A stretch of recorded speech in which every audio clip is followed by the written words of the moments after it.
Hey, everybody, happy Friday. Happy Friday. I'll just pick it on B a little bit, which is a really good pastime. We're super happy to be back. Apologize to everybody that we didn't do a live last week. My day just got away from me, and it takes me 4 or 5 hours to put a live together, and I just didn't have it that day, and I didn't want to kind of do it halfway, and so we just skipped the live. And again, I apologize. I don't want to do that, and we want to continue to do them because we enjoy them and we get to grow, and we get to continue to build family, and that's a pretty cool thing, right? Yep. You agree with that? Dilly. That's all you got to say? Yes, I agree. What you said. Oh my goodness. This is going to be an interesting live, huh? The best that B has to offer is dilly. Anyway, so things have been busy here. We did the Festivus, which I'll show you guys just a couple pictures of tonight. I've been busy just kind of running, trying to get everything done, keeping the feed stocked. And I've been working on, my chicken processor out in the shop, which I'm getting very close. It looks great. Very close to being done. He's done a good job. Yeah, I'll show you some pictures of that. We've got some big meetings coming up on the political front here, which will be pretty cool. We'll talk about that. What do you got going on? What are you doing with your time? I was dilly I got the Christmas stuff put away. I swept the house. It's snowing. I had to break the ice yesterday on the pond. I got goats that are pregnant. I have no idea how far along, so I'm trying to make some kind of I don't know, place for them to do that. You want to get some of those in? Yeah. Yeah. Skane's girl was first in. How are you, my friend? The beautiful Louise Wesley is here. Yep, we're plenty warm. My buddy Scott Horn's in the house. Good to see you. The king himself, Jeff, Juicy, Hefty, Lefty, Amazon, Mud Dauber, Slick, Phyllis. Wasn't there a new one? Hefty, Lefty. Did I skip those? Yeah, I thought Jeff, so. Juicy, Hefty, Lefty. Oh. Amazon, Mud Dogger, Slick, Phyllis. There was a new one you were going to add. I don't remember. Lucky Jeff. What was it? You agree there was a new one, right? Yeah. We were giving you shit about. Yeah. I don't remember what it was. Someone's going to have to help us. Yeah. Let's see here. Greatest name on the internet. Bubble Off Plum. Is in the house tonight, as is my buddy One Step Closer. What's up, Squatchy? Good to see you. Let's see here. Terminator's in the house. Terminator, we have not received any seeds. I don't know if you got my email or not, but we have not. Did somebody say seeds? Yep. Jonathan Gardner, what's up, buddy? How are you? Life with Mike and Jen is in the house. Jen, how are you tonight? Good to see you. Nitos, how are you? How are you enjoying that off-grid life? Let's see here. My buddy Mo's in the house. What's up, dude? Indiana Mike, ahoy to you. Let's see here, Jules. Haven't seen you in a little while. Good to see you. Dana Green, welcome in. One Step Closer wants to know if you've ordered your seeds yet. No. I'm going to go through what I've got. I've got a lot already. Yeah, and she saves a lot of seeds too, so we're not at a big need to buy a bunch, but I guess we'll see, right? Let me see here. Thistle Creek. Time though. How is Thistle Creek? Good evening to you. Let's see here. Matthew, what's up? How's it going? Let me see. Lindsay Free says hi from the Fort Worth Stock Show. Lindsay, I went to many of them in my youth. My dad showed quarter horses all over the country, and so I got to travel to many a stock shows. Let's see here. Sharpshooter, what's up, buddy? Good to see you. Mario himself is in the house. Says greetings, good evening to all my groovy homesteaders and freedom friends. And we cannot forget Mandy from Permatopia Farms. How is Mandy? I hope all is well with you guys. All right. Well, what you got on your list that you'd like to talk about tonight, Miss B? You don't even have your book. I don't even have my book open. Sorry. She opens her book and money flies out. I know. That was from Indiana Mike. He was like, here, have some money. And I was like, no, thank you. And he was like, you're going to take it anyways. You have men giving you money? Yeah, because we ordered that pizza. Oh, okay.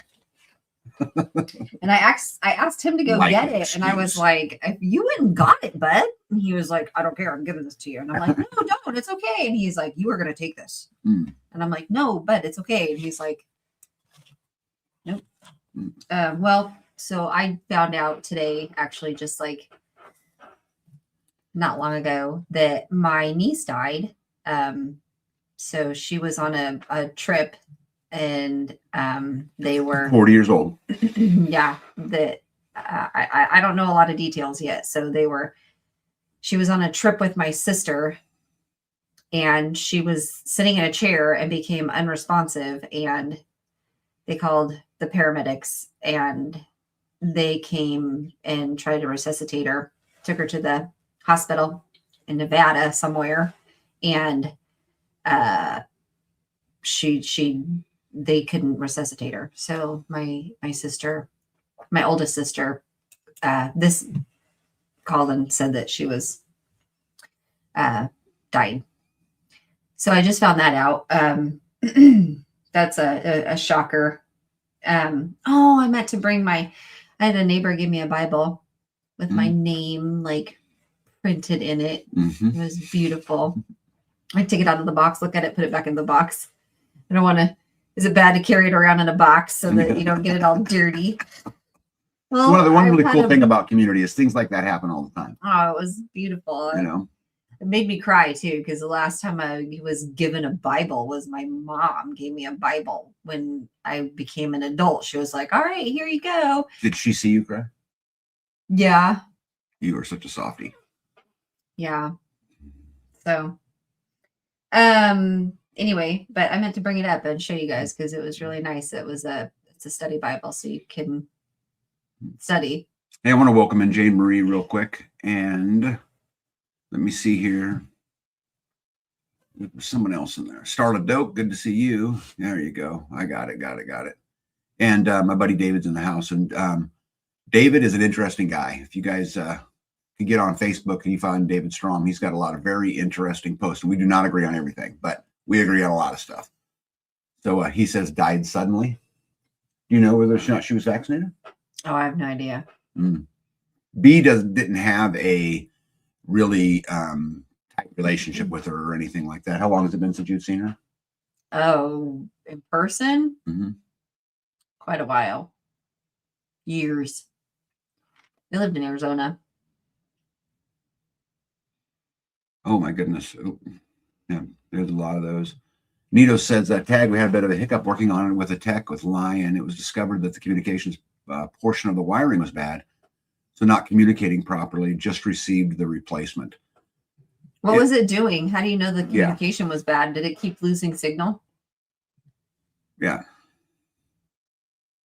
Yeah, and Terminator says, tag, it really works when your local community gets together to fight certain developments that are a danger to the community. Oh, bud, I could talk about this literally forever, Terminator. You know, we have a beautiful community here, and I'm so proud of them in so many ways. And I, they frustrate me too, and all of those great things. But I can't tell you how proud I am. And, when things come down the pipe, we can literally put together an army, not in a violent way, but we can literally put together. The minds. Yeah. And make a big dent. And there's so many things that we've been successful with here locally, trying to reclaim, our freedoms that, I couldn't be prouder. And I've said it many, many times. If this is as good as it ever gets, it was worth every bit of the effort. But yeah, I could talk about that forever. Yeah, Mario says, "Hey, B, I'm sorry to hear about your niece. Sending blessings and prayers to your family." Nito says, so Bill will be on the phone walking through replacing. Yeah, it's pretty simple, but we would still like to know what it was doing, because that just makes me smarter, Mandy says, we have been busy with swells, berms, and planting about 500 to 600 trees. Yeah, we've done that. There was a time not long ago that I decided I was going to order 800 trees, and they were little. They were all just, little. Put them in the ground. Yeah. And so we decided on a weekend that B and I, we had somewhere we had to go. Where were we going right after that? Were we going to a festival or something? Yeah, we were doing something because we had to get out of there. We were getting ready to go somewhere. But anyway, we decided we were going to try to tackle getting all of them planted. And it was quite the task, but we planted all of them in a weekend. It was a lot, though, huh? It was a lot. It was a lot. Carrie Davis, welcome in, by the way. So And those really tiny ones, we learned that you could like just take the shovel and like just stick it in the ground and pry it open and stick those little tiny ones in there and just push it back. yeah, you don't really have to dig a hole. Evil prevails when good people do nothing. Community for the win. Yeah, community is excellent, and I'm very interested to see what it looks like in 5 years. Because it will have gone through many of the different stages that really all communities go through. But looking forward to seeing it. Harry Kent Hempworth is in the house, as is Miss Paula. We are preparing our garden soil for spring planting by feeding in place nurtures microbes, enzymes, and worms. Permaculture. Yeah, it's a little early for that for us. We probably won't get much in. It'll be you'll probably start planting starts in February, right? And we'll in the greenhouse. In the greenhouse. Yeah. And potatoes will get in the ground right in the middle of March. A couple other things like that, but there's a lot that we won't even start till even April, right? Because you don't put tomatoes and stuff out here till May. No, but we start them in the greenhouse. Yeah, earlier, but you still don't put them out till May. Right. So you don't want them in the greenhouse Mother's for 4 Day. months. You do? Why don't you tell them about your gift you got from Tractor Supply? Oh yeah, we went into Tractor Supply. What were we going for?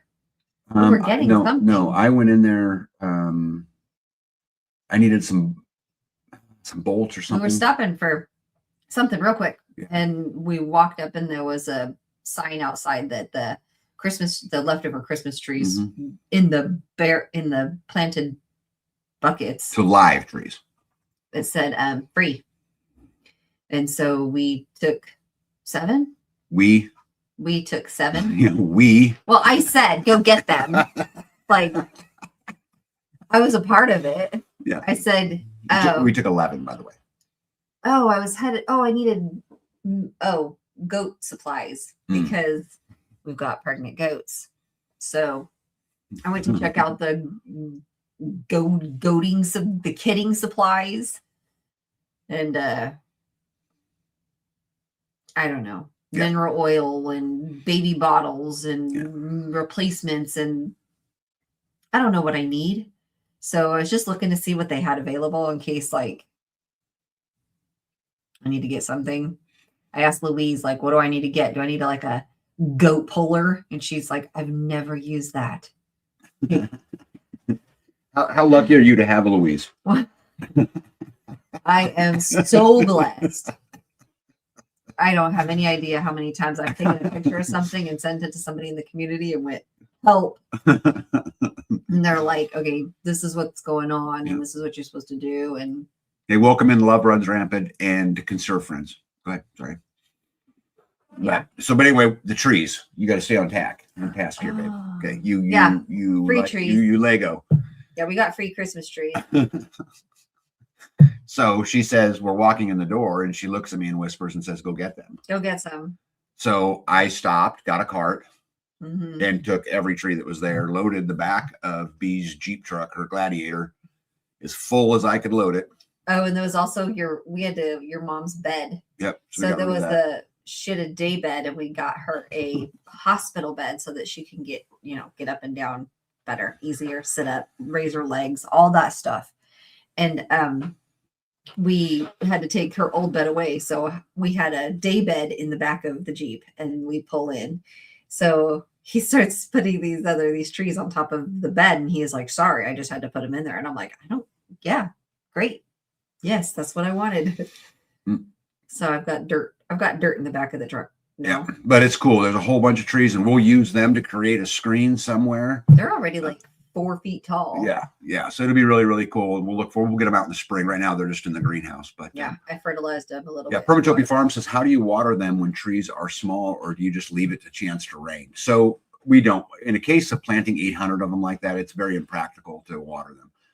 And so what you hope for is you just get enough rain. At least in our case, you get enough rain. Luckily for us, over the last 5 years, we've probably planted 3,000 cedar trees probably, because we surrounded the whole property, all 40 acres, with 3 rows. And so that's a lot. And, but we've had some big heavy rains. And so like this, coming up here in the spring, 95% of them are alive and kicking. You can plant them when they're dormant. Which and makes it then they easier. don't need as much water right then.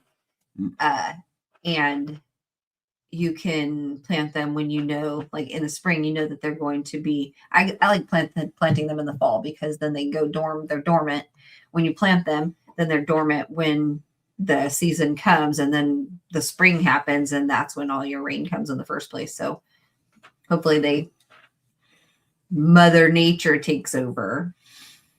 And Star says, we will never truly be free. Do you work for sustainability or stability or self-sufficiency? Can a person accomplish all three? I don't think a person can accomplish any single one of them by themselves. I think with community, though, I would say all of them are possible. You know? Mo says, friend, I have sink trees in the lake near their dock to promote fish health. I think what he's saying. I have. Friend I have.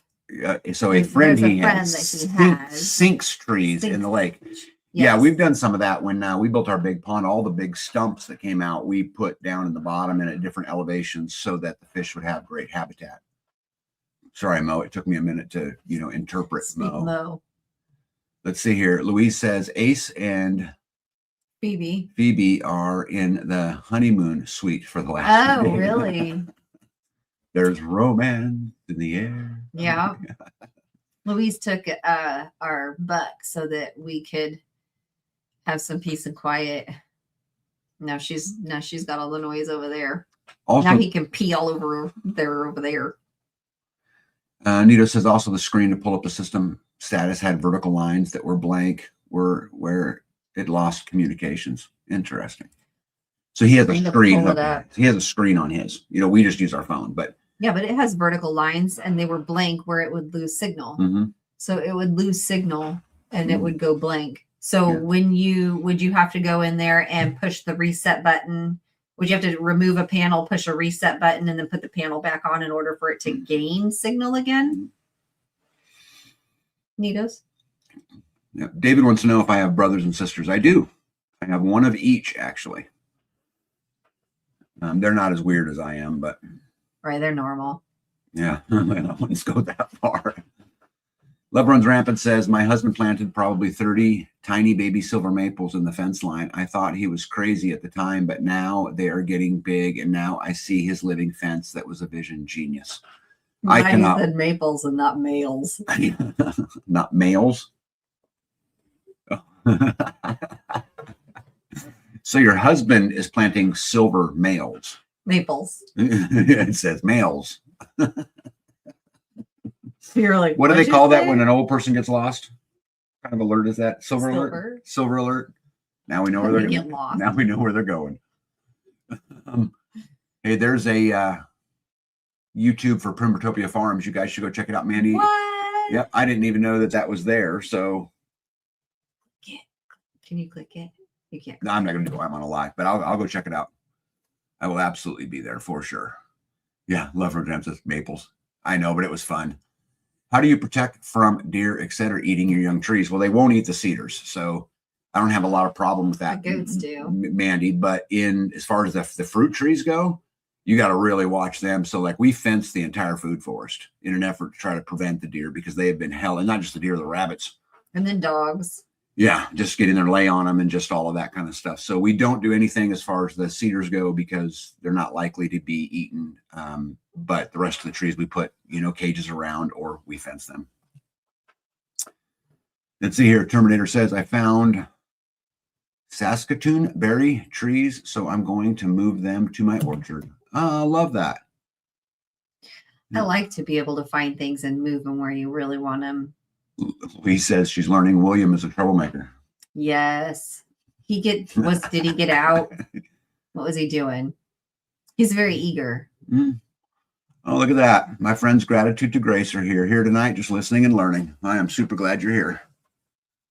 Let's see here. Self-sufficiency, I do not think anyone can accomplish it. Can any of us grow black pepper or salt, etc.? There's always something we need that we have to depend on a business, oil filters, etc. Yeah, I think that really comes down to the definition of self-sufficiency. I mean, I think at the end of the day, you can live without oil filters, right? So can you maintain, I think is the question. as far as the salt and pepper goes, there's all kinds of things we can grow from the pepper perspective, but from the salt perspective, there's people out there who live in or have salt. I mean, there's big salt mines all over Kansas where I live. So maybe not everywhere. Gypsy says he calls him Slick Willie. Yeah. Slick Willie. Yeah. B, do you cold frame or just your greenhouse? Just the greenhouse. Mo says, my neighbor planted 100 walnut trees about 30 years ago. That's done better. That's done better than their 401k. Yeah. Nito says sometimes it did it on its own, but it was happening so much the tech and Bill had to do some tests. So they have sent replacement wiring. All right, cool. Very cool. Yep, he is bigger pasture with 2 girls and staying in now. That's good. Let's see here. What is up, Rabid Coyote? Good to see you. All right. Well, you want to get to some pictures? Sure. Stuff going on the farm, and then we'll do good news. I know everyone's excited about that. And if you didn't think the world was a mess before, oh my goodness, is it a mess now? There's so many things going on, and it's so hard to determine what's real and what the real motive is. And I spent the entire day today trying to read into the things that are going on in like Venezuela and that, trying to really understand it. So it'll be interesting to hear your guys' perspective when we get there. But if you guys remember, I was building this processor, right? And so the goal was before all of our chicken cones. Is this the first picture you've shown? I think so. And I'll show it where it is today. This isn't it. But anyway, we would screw our kill cones to just this piece of metal. And then drag it around. It just wasn't very efficient. And one of the things I'm very excited about this year is I don't really have any big building projects in front of me. I don't have a community building to build. I don't have a barn to build. No. I don't have any of those things. So what I'm going to work on doing is really leveling up all of our infrastructure. So this is just one project. It was cold outside. I could work in my shop.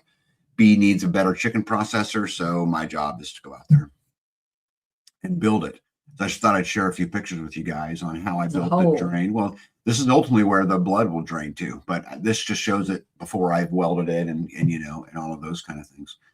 And so if you can look, that's my wood shop, and I just sit in here and work all the time and watch podcasts. It's one of my favorite things to do. And I have to tell you, besides, hanging out with B and that here in the house, this is my favorite place to be. It's dirty because he uses it. I use it all the time. Yeah. And actually keeping it clean is kind of a full-time job.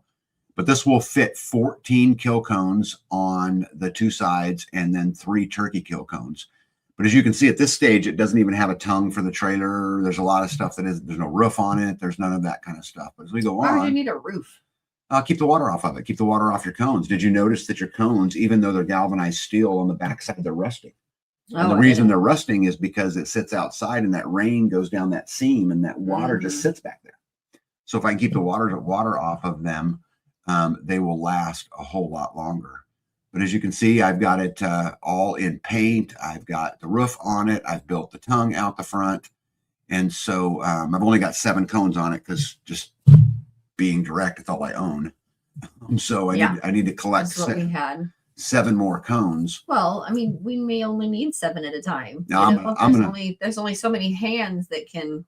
Yeah, but when we get all of us get together. Well, true. When we have a whole crew and we have multiple chicken pluckers and we have multiple camp chefs. Yeah, and you get a bunch of people over, and if you could have 14 of them draining, right, at the exact same time, that will speed up. Well, it's not really at the exact same time. Well, yeah, kind of. I mean, yeah. I think we would get through it quicker. So anyway, there'll be 14 of those and 3 turkey cones by the time I'm done. I'm going to build a little thing on the back of it so B can put the plucker on there. So when we hook it up to the UTV or we take it down, let's say to the community building, because we're going to do a big processing day, which we've done in the past, it'll be pretty easy. And then I can just store it, up on the fence line or whatever it is.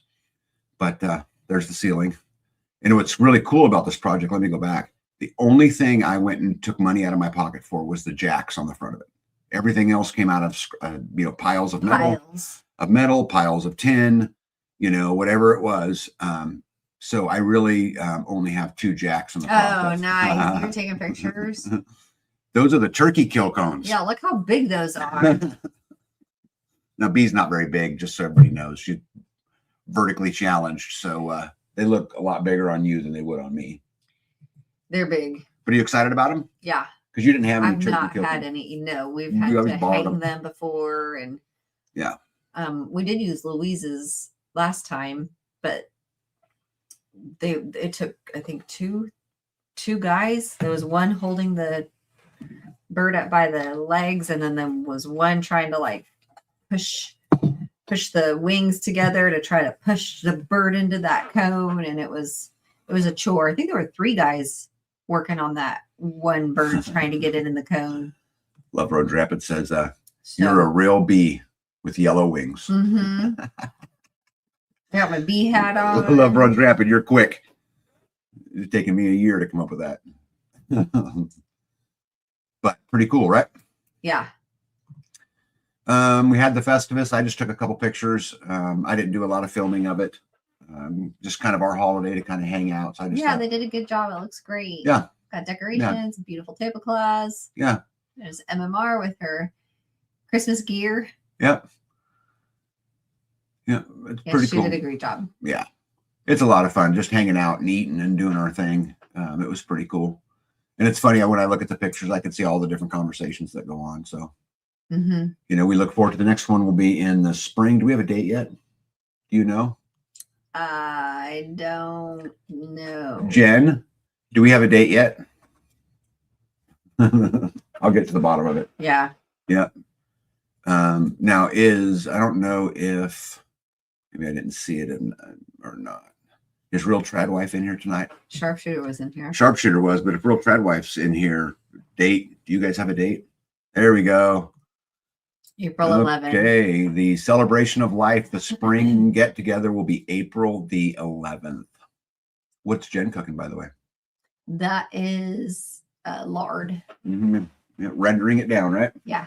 How much? And look at how it's so meaty. Yeah. It's so there's so much tissue in it still. It didn't render down nearly like the others. How much did you guys end up with? I'm not sure. We rendered it down the first time, and then it's still sitting over there. So you just got to render it again? Sorry about that, Jen. I haven't no follow through with me. I've been a little preoccupado. Yeah, no, it's still sitting right where she left it. We got I was dry rendering it, and because that's how I have done it in the past. I've wet rendered also, but I had What's issues. The difference? You put water in it. Okay. So one has water, one does not. Yeah, you put water in it. And it had I had issues with me not getting all of the water out, or all of the moisture out. And so it had spoiled pretty faster than I had thought it would. And so then I had started sticking it in the freezer. Well, it would take up a lot of freezer space, and you shouldn't have to put lard in the freezer. Mm-hmm. So it should go in a jar and on the shelf. Well, and then I started doing it dry, and it was smoking, and in the room was smoky. And so I do that. I typically do that outside. But anyway, Jen went over to somebody's house, and they just so happened to be rendering lard at the same time, or tallow. And she goes, "Why are we not wet rendering it?" And I was like, if you want to try it, you can try it. But I've had issues with that. And so we did one where we had strained that and put it in there, and then we'd take it into a pan, and then we'd taken it and put it back, strained it, and then taken that and put it back into the pan, put water in it and salt, because I guess that will coagulate some of the stuff and fall and then separate, and then rendered it a second time and got more from it. And these big chunks, I took the immersion blender and went over it to kind of break some of it up. But I think there are 4 pans of fat down there, both tallow and lard, that eventually will be get soap to, or something. I mean, the lard, we've been eating lard from our animals for years. Hey, I've just always kept it in the freezer now. Kent, welcome in. I snapped a picture today. Why don't you explain what's going on here? Oh yeah, I had so This picture is today. yeah, I didn't know that was happening today. Hold on. I'm up here working on the live. You know, Friday is my day as I do that. I get up here. I know. And I get a phone call from B that says, Help! I ordered feed. They're coming right now. Right now. I don't have enough barrels. Help. Where do I put it? What do I do? Like, you tell me. Problem solver. Then I'm like, help. When will they be here? She's Fix like, it. 10 minutes. 10 minutes. He says he's 10 minutes out. I'm like, what do I do now? So Oh my goodness. I went and got the barrels that I have and I set those out. And okay, so I had ordered the last time we went and got feed, I ended up with 2 barrels and I thought that I was going to end up with more than that, but I had shaken the barrels and it had settled. And so I was able to condense and get enough in there that it only took up 2 barrels. So, well, I went through those 2 barrels and I needed more feed. But before, when I first got the first 2 barrels, when you helped me do that, I called them and I said, hey, I need another load of the same thing that I just got. Can you hook me up and let me know when it's ready? And I never heard from them. Well, I was out of food. Fast forward to yesterday, I was out of food and I went into the co-op and I said, do you have any bagged food available? He said, no, you got to go over to the store to get it. And I said, oh, hey, by the way, I had ordered food from you. And he goes, yeah, it's over at the storefront. And I said, what's over at the storefront? And he goes, you ordered 2,000 pounds of that feed that you got last time. And I said, yeah, like weeks ago. And he goes, yeah, I got your message and I filled it and put it over there. And I'm like, why didn't you call me and tell me that it was ready? And he goes, I don't know. I figured somebody else would have called you. I'm like, no. And I said, okay, well, how do you get on this like whole delivery thing? Like what has to happen in order for me to like you to bring it to me? And I first asked if he could bring me the big white bags that they put it in these big, what do you call those? These big white bags that you can lift up with a skid loader and at the bottom it's tied. You untie it and I can manage it. I can like close it off and stop the feed and then like open it up and the feed comes out and just close it up and it stops and it's like super easy. I could do that. And I said, can you just bring me these white bags full of food? Like, 1,200 pounds each bag. And he goes, no, we don't deliver like that. And I said, well, how do you deliver? And he goes, in a big truck with a boom and we can like put it in your container. And I said, okay, so my container's not ready. I have blue barrels. And he goes, well, we don't like to do that, but we could take our truck and deliver it into your blue barrels. And I was like, well, let's just do that. That sounds like an easy plan. Let's do that. So I said, but you said that you have this 2,000 pounds somewhere at the storefront. And he goes, oh yeah, that's fine. I'll just dump it into the truck and bring it to you. And I said, okay, well then can you bring me 3,000 pounds? And he said, yes. So like today, 3,000 pounds was like $300 of this feed was like super cheap. And I went, he calls and so I get this phone call. I thought it was going to be like a week before they bring this to me. And I have 5 barrels I need to wash so I can use them. Because when I got them, they had fetal pigs in them is what I was told they were. With like, by the way, from a bratwurst factory. Yes. Just so you know. And it had like some kind of love them bratwurst. Some like sediment in the bottom. And so I have to wash them. So I had 7 barrels that were clean and ready to go. And the guy calls me. He says, I'm 10 minutes out. You have a gate. Can you get the gate? So that's when I called Tag and I'm like, I help because they're 10 minutes out. I only have 7 barrels. I ordered 3,000 pounds. And I wasn't ready for it. I didn't know it was going to come like literally hours after I had ordered it. So Rowdy goes, I'm busy, figure it out. So I figured it out. I got the 7 barrels out. The guy showed up. I went to the gate, brought him to the barn, and I said, I would like to put the feed into these. And he goes, okay. And I said, and whatever's left out of these 7, I'd like to put it in this barrel, and I can hold, or in this bag, this white bag.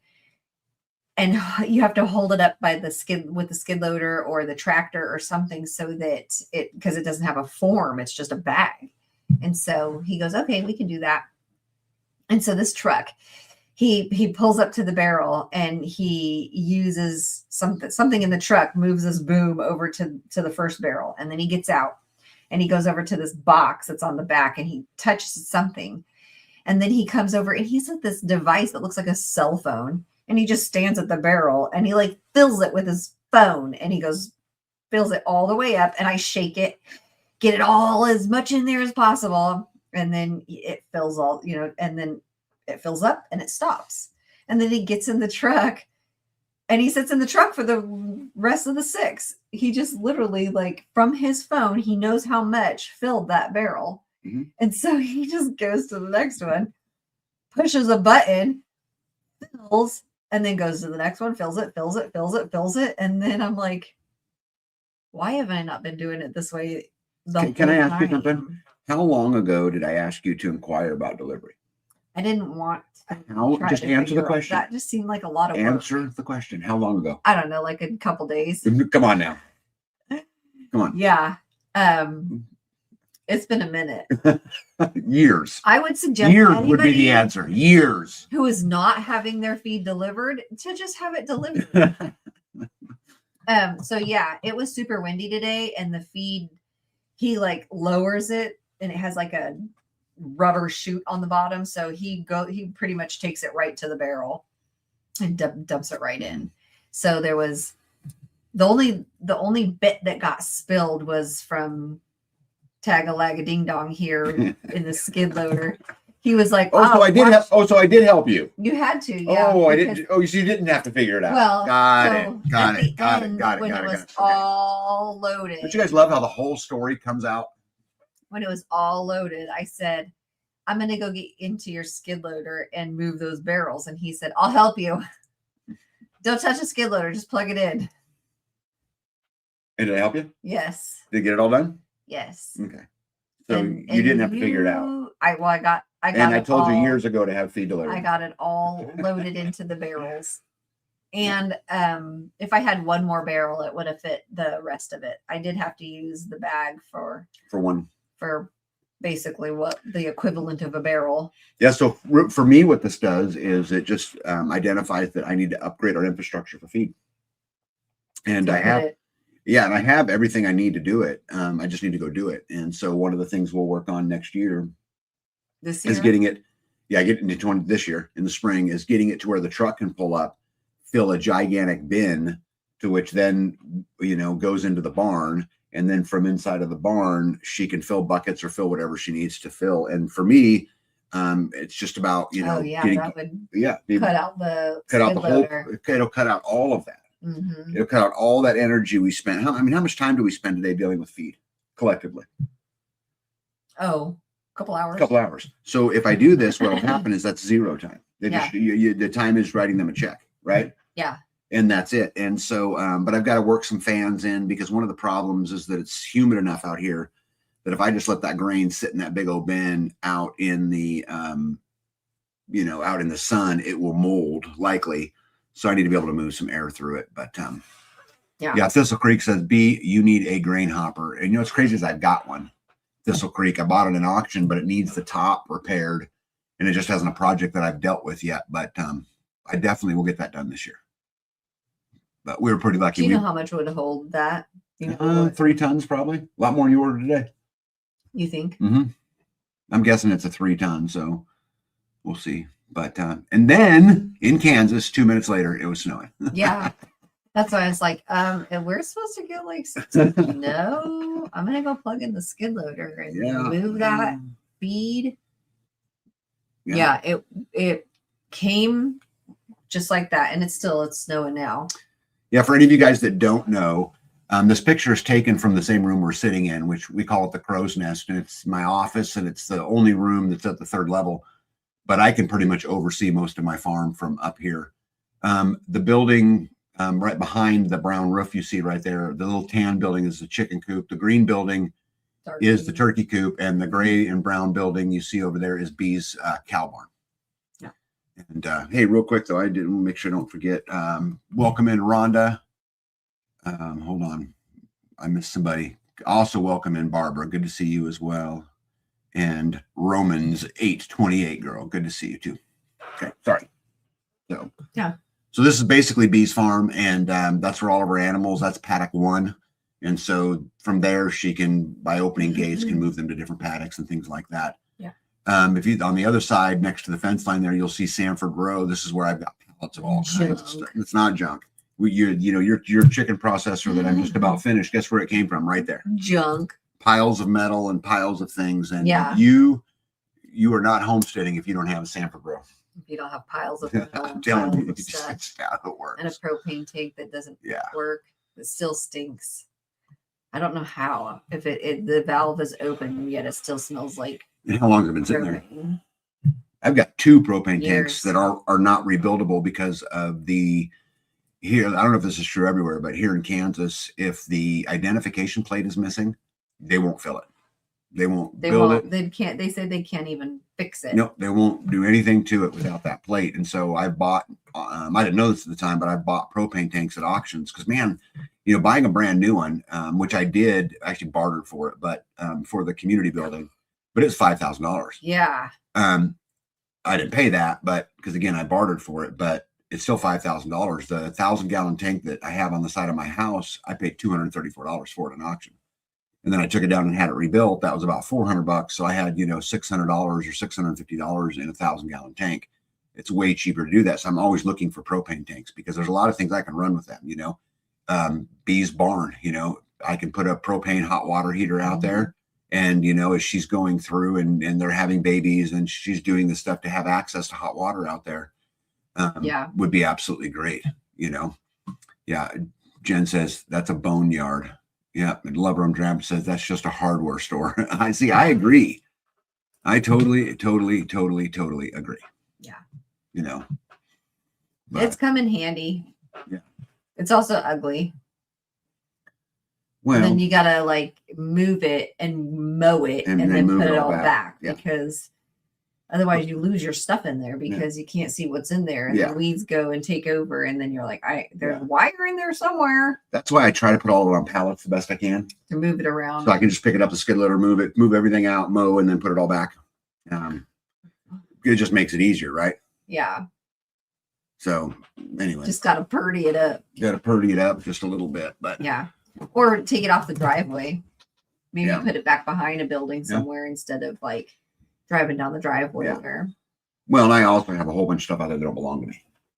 That's true. You know, because you get, you know, people who are at some different phase of moving here, you know, have bought land but don't live here, for example. And so they go to auctions with us too, because, you know, the auction around here is turned into a social event.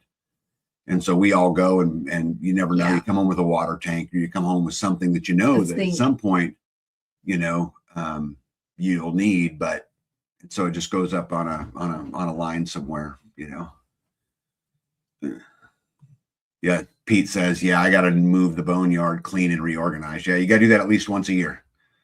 Yeah. If you guys remember, B and I do these goals every year heading into the year. And one of mine always every year is spring cleaning. And that's what that means. Pull it all out, restack it, stack it nice. Cause you've been picking through it all year. So it's not as nice and stacked like it once was. Well, and other people too. Yeah, and other people and too. A lot of people don't, when they repile, they don't repile the same. Yes. They're in a hurry. Yeah. So, but we can go through and do that. And that, I think that'll be super nice. And there's less out there this year than there was last year. Yeah. Because a lot of it went Every away. Year. Yeah. Well, and the siding is going away. There, you know, we use quite a bit of it and people have taken part of it. Yeah. I'm about to use quite a bit more of it. I'm going to line your feed room in your barn with it. You know, mainly because I have it, right? Yeah. Well, and they're pretty hard for a mouse to scratch through concrete board. but they do go through plywood. Yeah. OSB. Jen says the push whacker is great for that kind of space. The problem is there's so much in there. Getting in there, I have to leave spaces between everything, and I've got it all kind of packed in there tight, so that'd be hard. But He does pack it. yeah, I do. But it's good.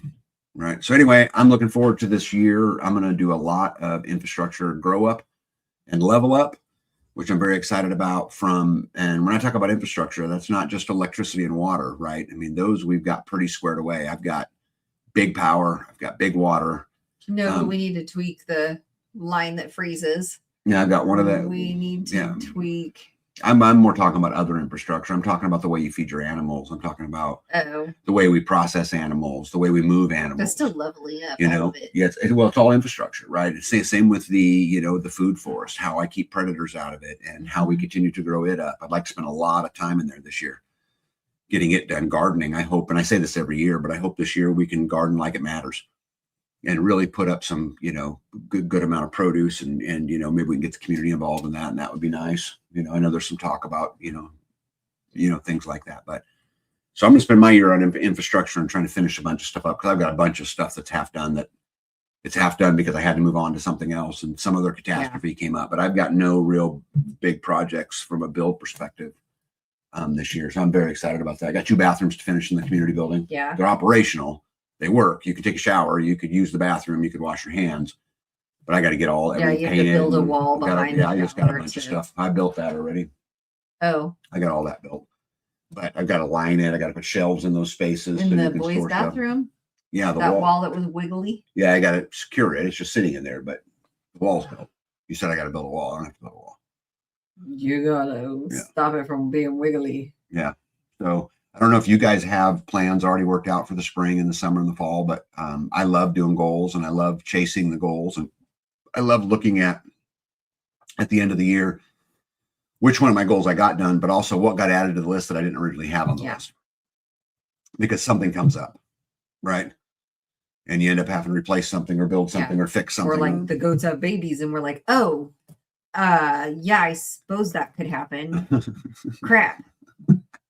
Well, like they were 5 months old. How would you know that 5 months old that would happen? Because the lady you bought them from warned you of it. And just like me telling you to buy your feed in bulk, you don't listen. She said in 5 months they're going to be knocked up. She said, watch out. Those two together, you got to separate them. She didn't say in 5 months. It was Misha that went, Bethany, that could totally happen already. And I'm like, what? Yeah. I love my wife. You don't listen, but I love her. No. You don't, do you? No. Yeah. How come? Because you're just a rebel at the core? No. Because I'm doing something else. Louise says Gypsy has ordered a lot of ancient seeds and trees for planting this spring. Yes. Yeah. I'm sure B would love to do some bartering for some ancient seeds. Yeah. What do we got here? Jen says, oh, sorry. They're talking back and forth. Anyway, should we get to some good news tonight? Sure. We're 48 minutes and 16 seconds in. All right, let's start with some news in Kansas. You guys, I don't know if you guys know this or not, but I like pointing out things that go on in Kansas because I live in Kansas and there's such a huge fight going on nationwide and everywhere about, restricting the powers that be and freedom, and the movement's getting louder and louder and louder. So I like to point out what goes on in Kansas. Kansas House may be voting on HB 2204, which they did today, by the way, to ban the World Health Organization, the World Economic Forum, and the UN and globalist influences in Kansas. The opposition against this is crumbling as voting against this bill and aligning with these globalist agenda is not popular, even with the Democrat voters. Kansas media is censoring this, so it has to go viral among Kansas voters to let their elected officials know that Kansas should come first. Interesting about this, they voted on it today. There was about 20 Republicans that voted against this bill, but they got enough votes and it did pass the House. And so now it's on to the Senate to see if it, becomes law here, which I'm super excited about. Also, the Ohio political news, I found this story to be funny. It says Florida, Ohio, Illinois, Pennsylvania, and Kansas are emerging as the first states pushing to eliminate property taxes, which is true. There's a bunch of push about property taxes. There have said, many of the politicians have said they're going to get something out for the people to vote on this year in reference to property taxes, an amendment to the Kansas Constitution, which always gives me the EBGBs. But what I find funny about this particular post is that they have Nebraska yellowed out. Wait a minute. Apparently, people in Ohio don't know where Kansas is. Yeah. I even sat up there and went, wait a minute. Does it say Nebraska? No, it does not. No, they think Kansas is Nebraska. Well, maybe they're talking about Nebraska then and not Kansas. Apparently, all of us in the Central Plains, we just look the same. They're just farmers. Yep, Reno. Overalls. Yep, in Reno County, Kansas, this week, a rural school district in Reno County announced Wednesday that the school would be closed for the remainder of the week due to student and staff illness. Richard Spencer, superintendent of USD 310 Fairfield, said that the school will be closed on Thursday, January 15th, and Friday, January 16th. Spencer also said that all after-school activities will be closed on Wednesday. So basically what happened is a bunch of flu went into the school. Everybody got it. Everybody was sick. Yeah, flu. That's what they're saying. It was the flu.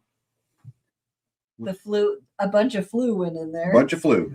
Flu went in and flued them all up. Yeah. We just got this one taken. Good job, buddy. Yep. Good job. Yep. And so anyway, they closed the entire school. And that's interesting because you had someone talk about an illness going around in Kansas, right? Mm-hmm. You want to talk about that, or do you not want to talk about that? Oh, you don't need to share the source. Don't mention your names. Yeah, we had somebody call and say, "Hey, there's some chat at my work that's saying that and they work in the healthcare world. Somebody up in your neck of the woods have their houses sick with what was it? Norovirus. Mm-hmm. Their whole house was." And she's like, is that you? And I'm like, yeah, that's in my county. Let's see here what we got. Jen says, guess that's why they are nicknamed the flyover states in the Midwest. Might be. Love Rodram says, in the meantime, Maryland is thinking of a moving out of the state tax. Pennsylvania looking more inviting. Not sure how that work out, but wow. Yep, I knew this was going to come up. Kansas acquired the Chiefs. Highly doubt you're getting rid of property tax anytime soon. Got to support those Chiefs players. Yeah, that whole deal's ridiculous. That's so awful. Yeah, totally ridiculous. Well, the truth is, Mo, between you and me, I ain't going to believe any of the states are going to get rid of it till they actually do. Even states like Florida, who seem to be a long way, you read actually into the fine print. And I think they're doing great things, right? Because they're proposing to eliminate property taxes for a homestead, meaning, the individual primary residences, but not to eliminate it for vacation homes, not to eliminate it for businesses, none of those kind of things, which I think would be a big step in the right direction. But until they actually do it, I ain't going to believe any of it. Yeah. And Dito says you got to love our education system. People don't even know the states. For anybody that don't know, that little center yellow, that's Nebraska. We're directly south of that. U.S. Senator Roger Marshall, who is one of our senators from the state of Kansas, Marshall's Whole Milk for Healthy Kids Act of 2025 was signed by President Donald Trump on Wednesday, which is allowing schools to go back to serving whole milk. Whole milk? Yep. Like vitamin D milk? Whole milk. Is that what you mean? No. I thought they were already serving whole milk. No, 2%. Oh. 2%. Well, thank goodness. Yeah. Terminator says, I hope Canada becomes the 51st state. I'm actually going to talk about that tonight. And I kind of do and I kind of don't. But anyway, we'll get to that. Going on right here in our very own community at our community building, we have a meeting coming up where we're going to be discussing with the Institute of Justice, which is out of Virginia. We're going to be talking about property rights and some of the things that we like and don't like here in our county, and kind of work on a coalition to kind of tackle that. And I'm going to kind of leave it at that because I really don't want to get into anything more than that. But the good news is that we do have a meeting with them, And they're very interested in cases where county appraisals or, noxious weed or, any of them would have entered someone's property against What their about consent. those guys that came and spray painted the trees on? And I was like, "What's all this spray paint on the trees?" And I was like, "You're not cutting those trees down." And they're like, "Oh, we already trimmed those trees." And about at the old house? No, here. The red spray paint on the trees. There's an easement there, babe. So And that's not what you're talking about. I'm not You're talking talking about about if they pass through the easement. Yeah. So what if the easement goes all the way through and they were just, Well, it's in the regulations. Like on that road, it is, if I remember right, it's 10 feet. And on the front road, it's 25 feet, if I remember but right. people have easements through their properties all the time. Mhm. So they're allowed to just walk through there whenever they're allowed. Well, it depends on the easement. So, like, let's say you're hooked up to the grid and you have grid power. The line that's trenched to your house, most states on 6 feet up either side of that line, the entire way is an easement for the electric company. And they can come in and they can use that easement. You've given them that when you've agreed to accept their power. Isn't that exciting? Yeah. Yeah. Let me see here. Lebanon Dram says 14 feet from the outside line here. Yeah. And I know it's different, in a lot of different places. Also, Kansas has finally signed on to join the Convention of States. And I thought we would talk about this a little bit tonight. We are only 14 days into the new year, and already we're off and running towards multiple huge legislative victories for the Convention of States. So for those who don't know, the Convention of States is a grassroots effort to propose amendments to the United States Constitution through the Convention of States. The process involves 34 state legislators applying for a convention. Congress will call the convention and proposed amendments being sent to the states for ratification. The convention can only propose amendments that limit federal power, impose fiscal restraints, and place term limits on federal officials. The proposed amendments must be ratified by 38 states for them to become effective. So right now where they're at is they have 19 states fully on board. They have 27 states that have passed legislative chamber. That's the blue. Yeah. They have 33 states that have passed committee hearing. That's the yellow. Yep. And 100%, all 50 states have filed a Convention of States resolution. Right. This is not, I don't really know how I feel about this. I mean, there are things that need to be changed, like term limits would be a great example of that. They talk about amendments to limit federal power. Again, I'm for that. Some, amendments to control the internet. Right, that people's intellectual property isn't being violated, and that we can't be spied on through the internet. That we have a right to privacy, and you'd hope that that's the way all of that goes. But you gotta always be careful, because once we get in a position to where the Constitution can be changed, yeah, right now the Constitution has changed. So I'd love to know what you guys think about that.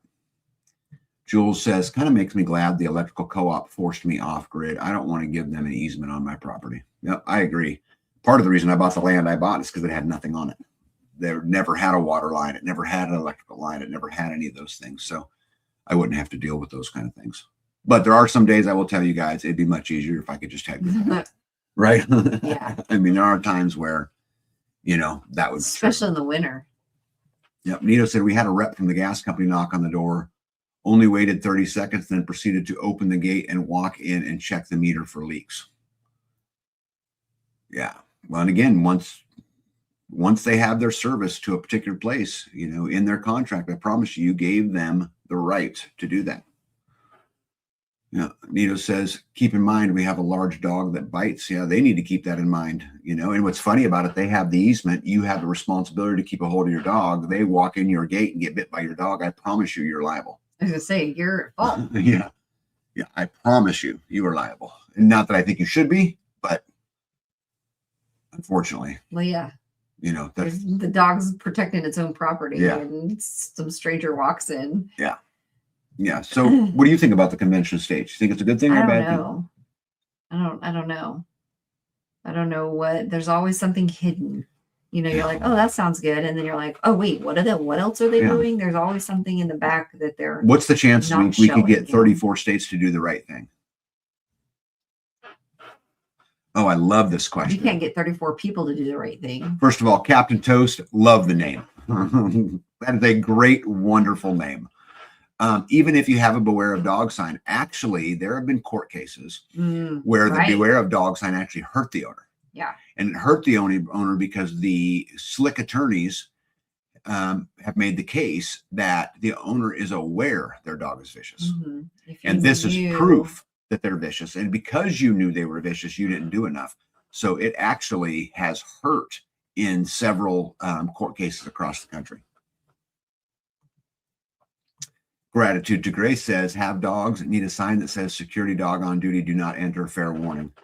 Yeah, again, we got to be really, really careful implying that the dog is vicious. So like our signs on our fence says dog on premise. That's it. Keep gate closed. Keep gate closed. I don't get into the warning. Yeah, security, guard dog, any of those kind of things, because again, those are those cases out there where it's come back to burn the homeowner.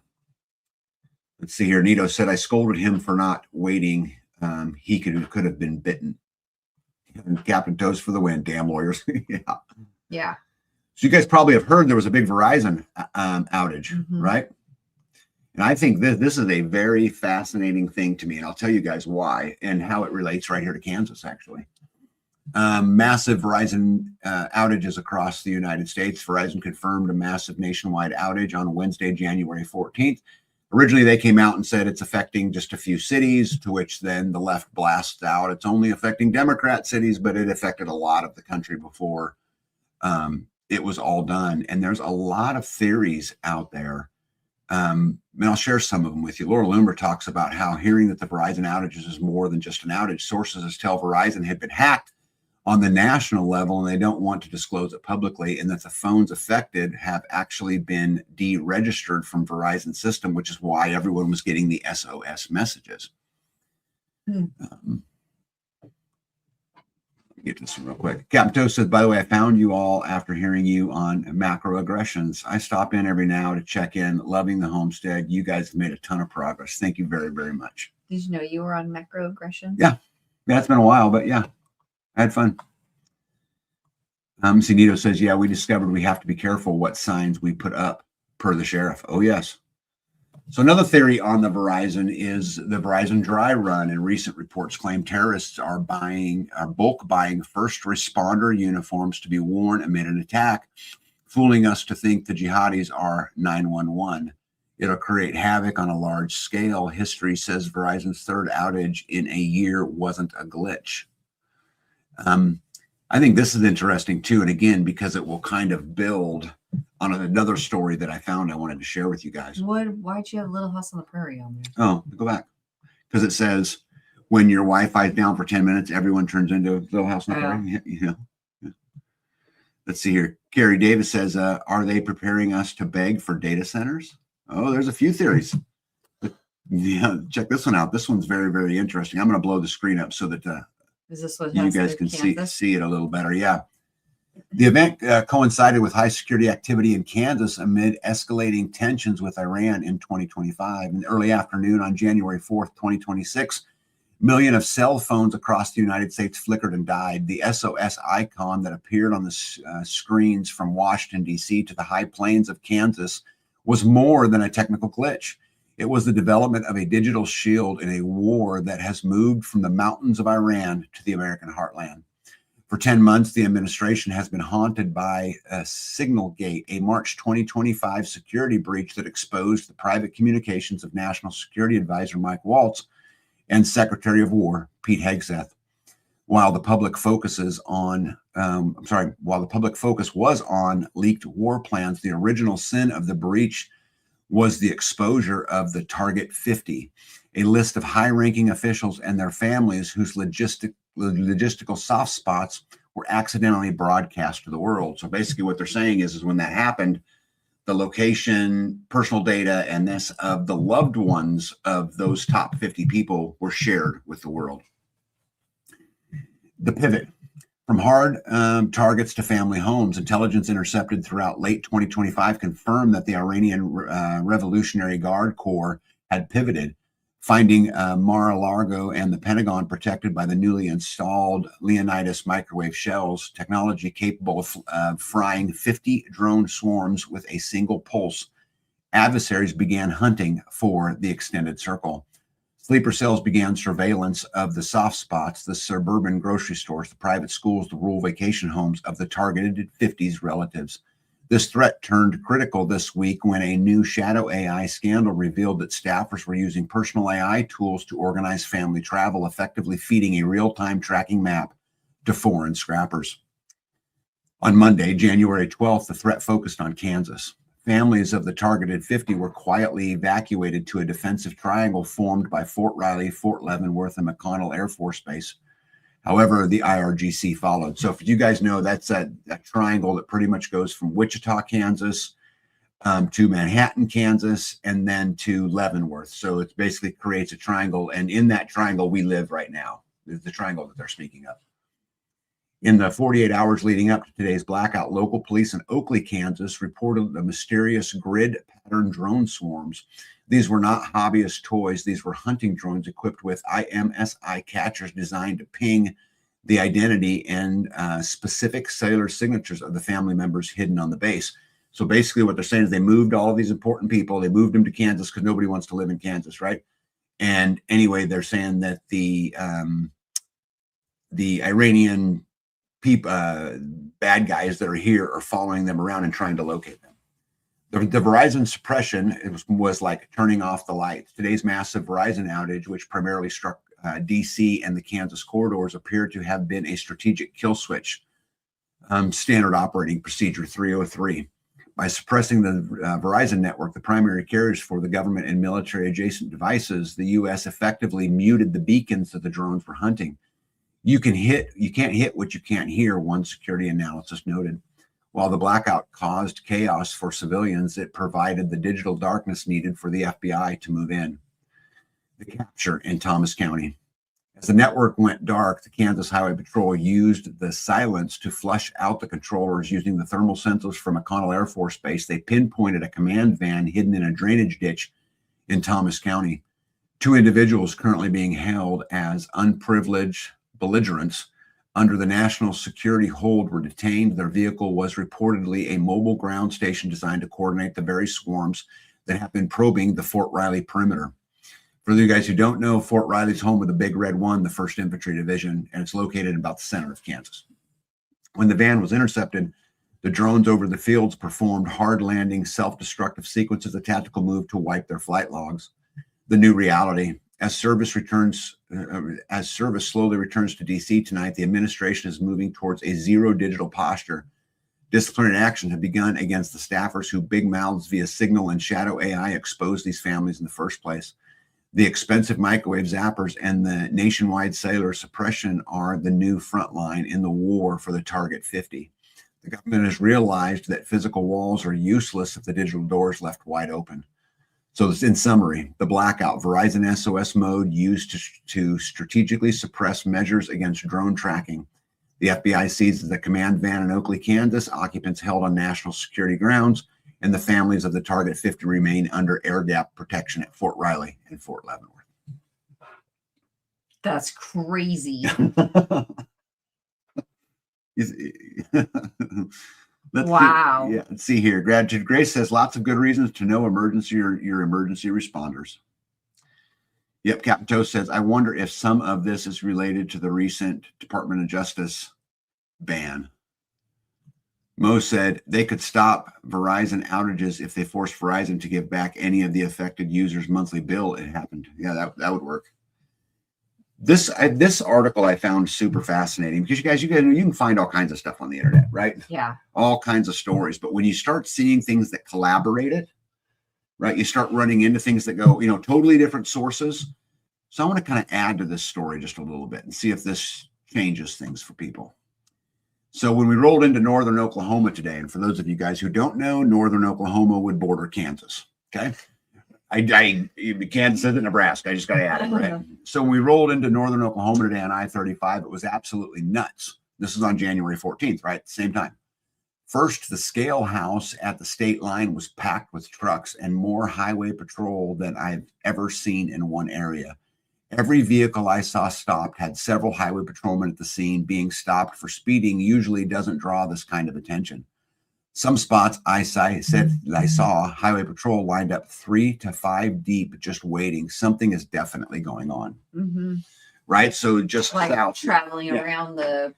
Yeah. So where this picture is taken, and they're talking about the state line, this puts them about 20 miles away, 30 miles away from McConnell Air Force Base, which was mentioned in the other article. Okay.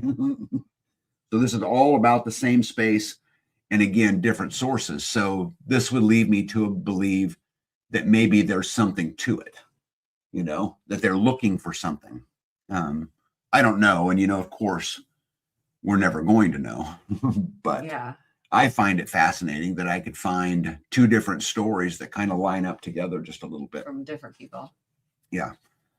I find that interesting. I don't know if you guys do, but Gitmo TV News put out a post today that I also found interesting that said evacuate from these cities, and listed New York, Los Angeles, Chicago, Philadelphia, Washington, Houston, Nashville, New Orleans, Charlotte, San Francisco, Detroit, Seattle, Atlanta, Las Vegas, Baltimore, Boston, and Miami, with one little quote that says 17 cities, one event. And this made me think back. I don't know if any of you guys have ever seen it or not. I'm sure lots of you have.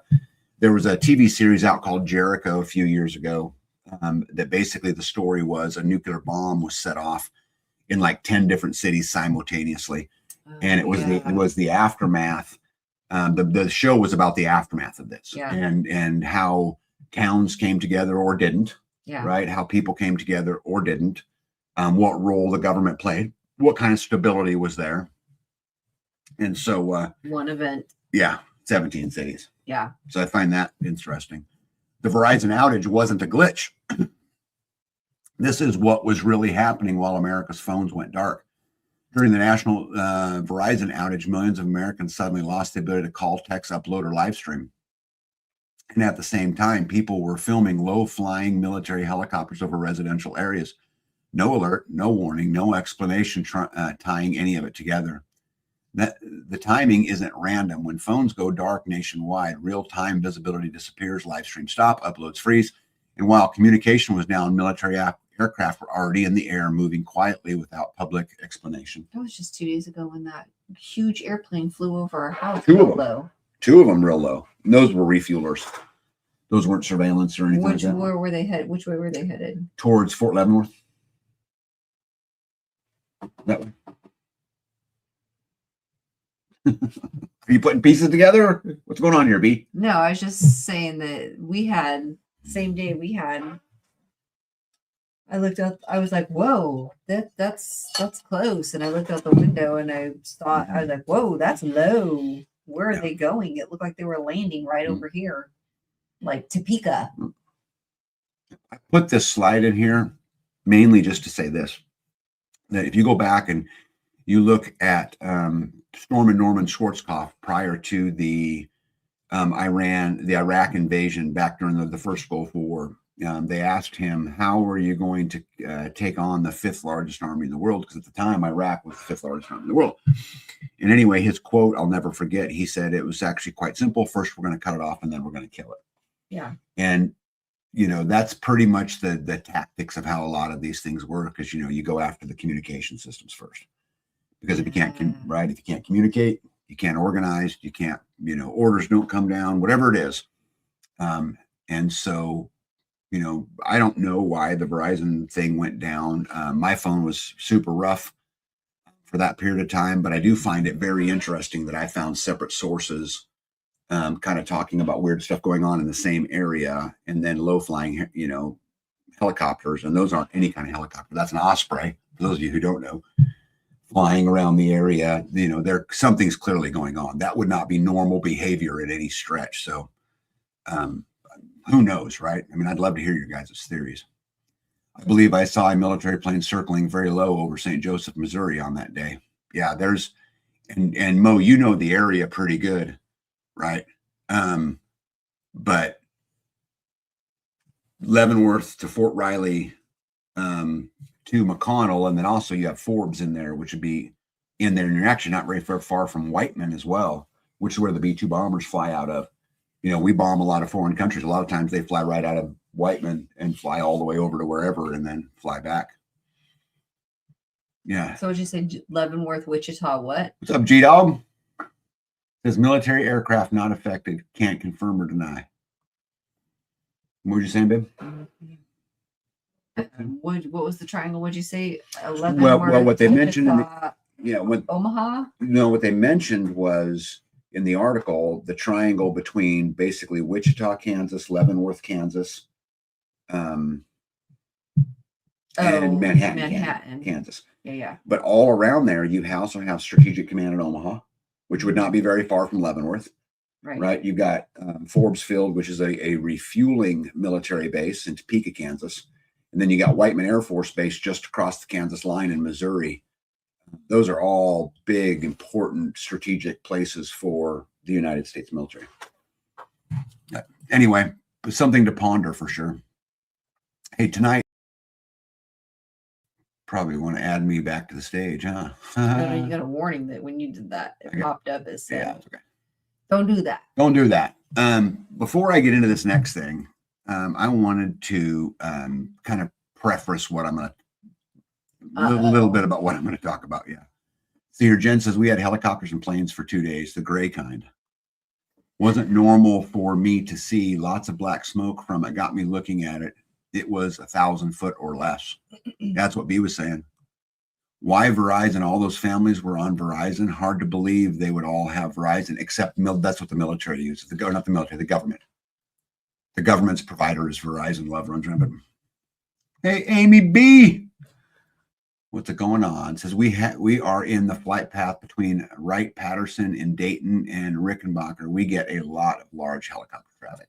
Yeah, we get some periodically too, and I would not say what we've seen here is abnormal. The altitude was a little abnormal, but it was a big plane for it to be pretty low. Yeah, we've been having some of that, but I think the Ospreys flying over Wichita and them mentioning Wichita and the truck driver saying there's highway patrolmen everywhere and they're pulling everybody over right outside of Wichita, which is, McConnell Air Force Base, is collaborating, I think is just really the word that I'd use. Anyway, I want to start this by saying I want to talk about Renee Good and all of the stuff that's going on with it. But I want to tell you guys, I'm going to kind of go down a road of kind of arguing both points, and I'll tell you my opinion at the end. But I think there's so much more to this, than what we're seeing on TV. And there's so many more pieces of it. I think we have to understand that it's not just simple.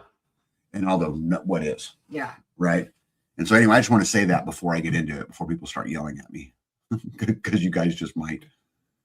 So JD Vance absolutely nailed it on Renee Good. And again, you guys, I'm going to talk about both sides, right? She's absolutely nailed it. She's a victim of left-wing ideology. What young mother shows up and decides she's going to throw her car in front of ICE officers enforcing legitimate laws? You've got to be a little brainwashed to get to that point. Renee Nicole Good is the perfect example of what happens when you take white female liberal ideology way too far. They still want you dead. Renee Good is the epitome of the modern day liberal white woman. Hey, Mary Michelle, welcome in. 37 years old, lost custody of her 2 children, fled to Canada after Trump won in 2024. Her career, she's a poet. Moved to Minneapolis from Canada to fight for the rights of illegal aliens. Enrolled her only child she had custody of in the Southside Family Charter School, whose mission is to put social justice first and prioritize involving kids in political and social action. Through her involvement with the school, she joined ICE Watch, a national coalition of activists dedicated to disrupting ICE raids. Lost her life while obstructing ICE as a result of assaulting a federal law enforcement officer with a deadly weapon in her car. If we want to be serious with law and order, anything short of outright abolishment of the 19th Amendment would be a grave half measure. Yeah, Northern Girl Hobby, I could not agree more. It's a horrible nightmare. It is. And there's so much to this story. But I thought we would start with, they talk about abolishing. And this is crazy that people think this way. Sorry, I completely disagree with the statement of abolishing the 19th Amendment. Do you guys know what the 19th Amendment is? It says the right of the citizens of the United States to vote shall not be denied or abridged by the United States or any other state on account of sex. This is the amendment that gave women the right to vote. Yeah. So we have people. Let's abolish that one. We have people. Get it out of here. On the right saying the solution is we shouldn't allow women to vote. And maybe what they're saying is we shouldn't allow white women with blue hair to vote. But either way, Yeah. right? I mean, that's a fundamental right. And so I think it's absolutely crazy that they would even bring those kinds of things up. Disgusting lies like this from the Washington Post are going to get ICE agents killed. They're actually claiming the agent in Minneapolis wasn't hit with a car by Renee Nicole Good. Look how hard she hits him from the camera angle the Washington Post is ignoring.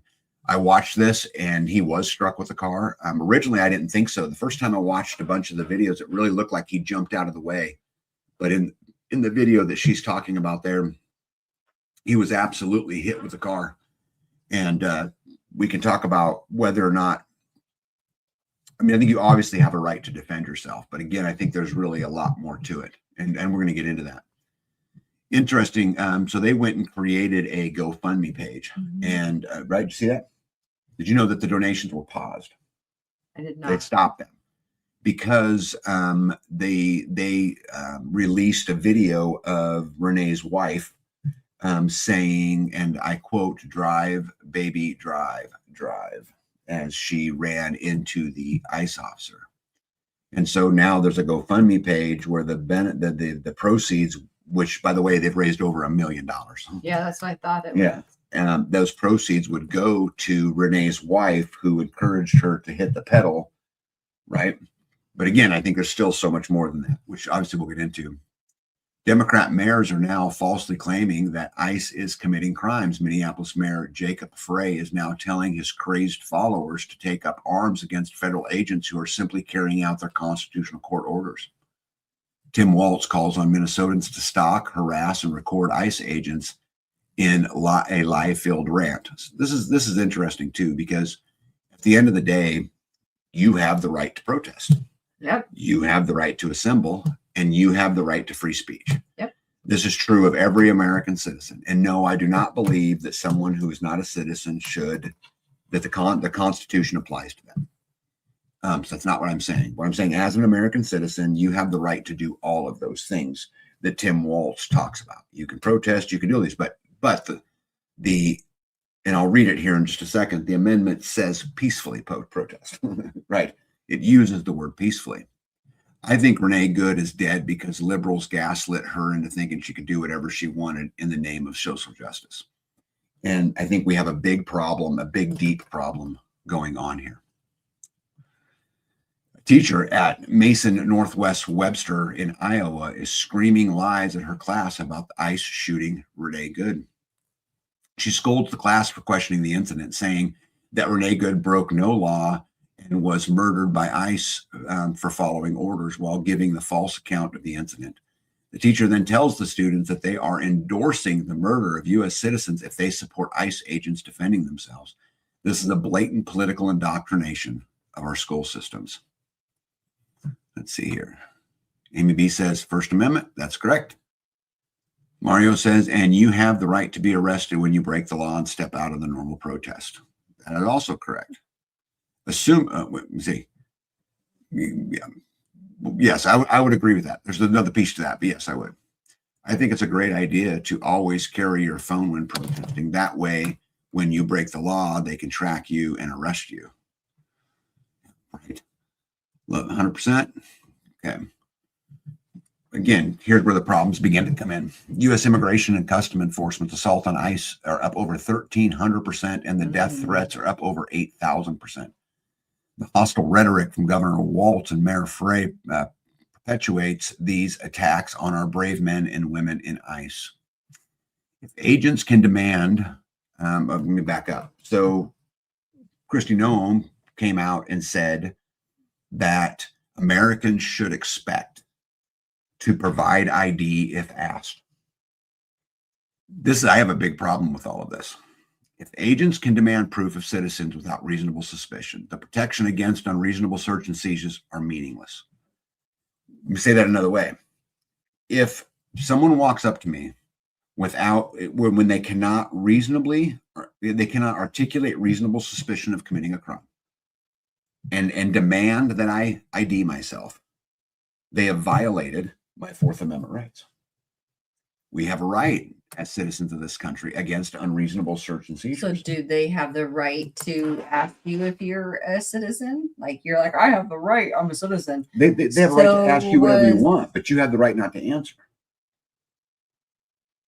See, the way it works, babe, at least in most states, and this isn't true in all 50 states, but in most states, a police officer cannot demand your identification unless they can reasonably articulate suspicion of a crime. That's how it works. So the ICE agents are going around asking Well, Chris- they're looking for specific people, or they're just looking I'm for sure- people who are not legal. I'm sure the vast majority of them are out there trying to fulfill the mission that was given to them, right? I don't doubt that for a second. And their mission would all be different. No, their mission is to deal with the illegal immigration issues, right? Yeah, but some are probably hunting them down. Some are probably Right, of doing course, this. of course. But it's all the same mission.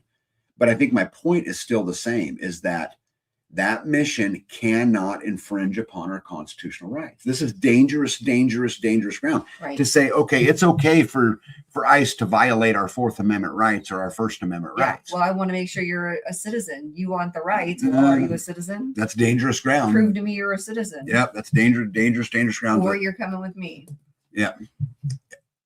If we want to talk about Renee Good running her car into the ICE agent, which is unacceptable, right? In any way unacceptable, right? You can talk about her not following the law, right? And so what law did she? Well, we'll get into that, right? We're going to get into that. Let me get on to the next slide here. Let me see here real quick. They were not married. The girlfriend changed her name in 2023 in a separate filing, but no marriage certificate was ever filed. Okay. So I wonder if in the GoFundMe where that money would go, because if they're not married, then technically it would go to her next of kin, right?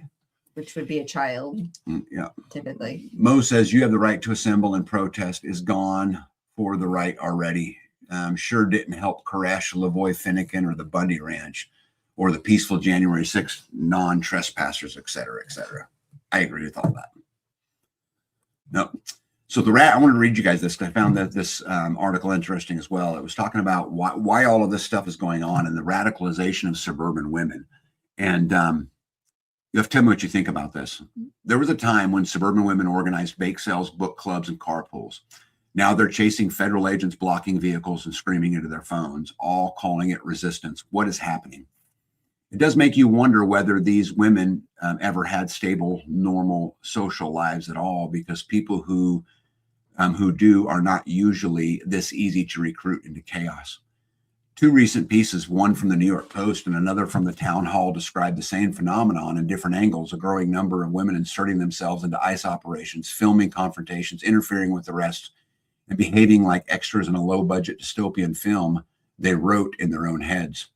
The other day, our very own Lisa wrote about how these women are being recruited to go out and put themselves in harm's way to confront ICE agents, never mind about these hysterical women not knowing while they're doing this, and let alone in doing so, they're actually attempting to protect the worst of criminals. Do they know?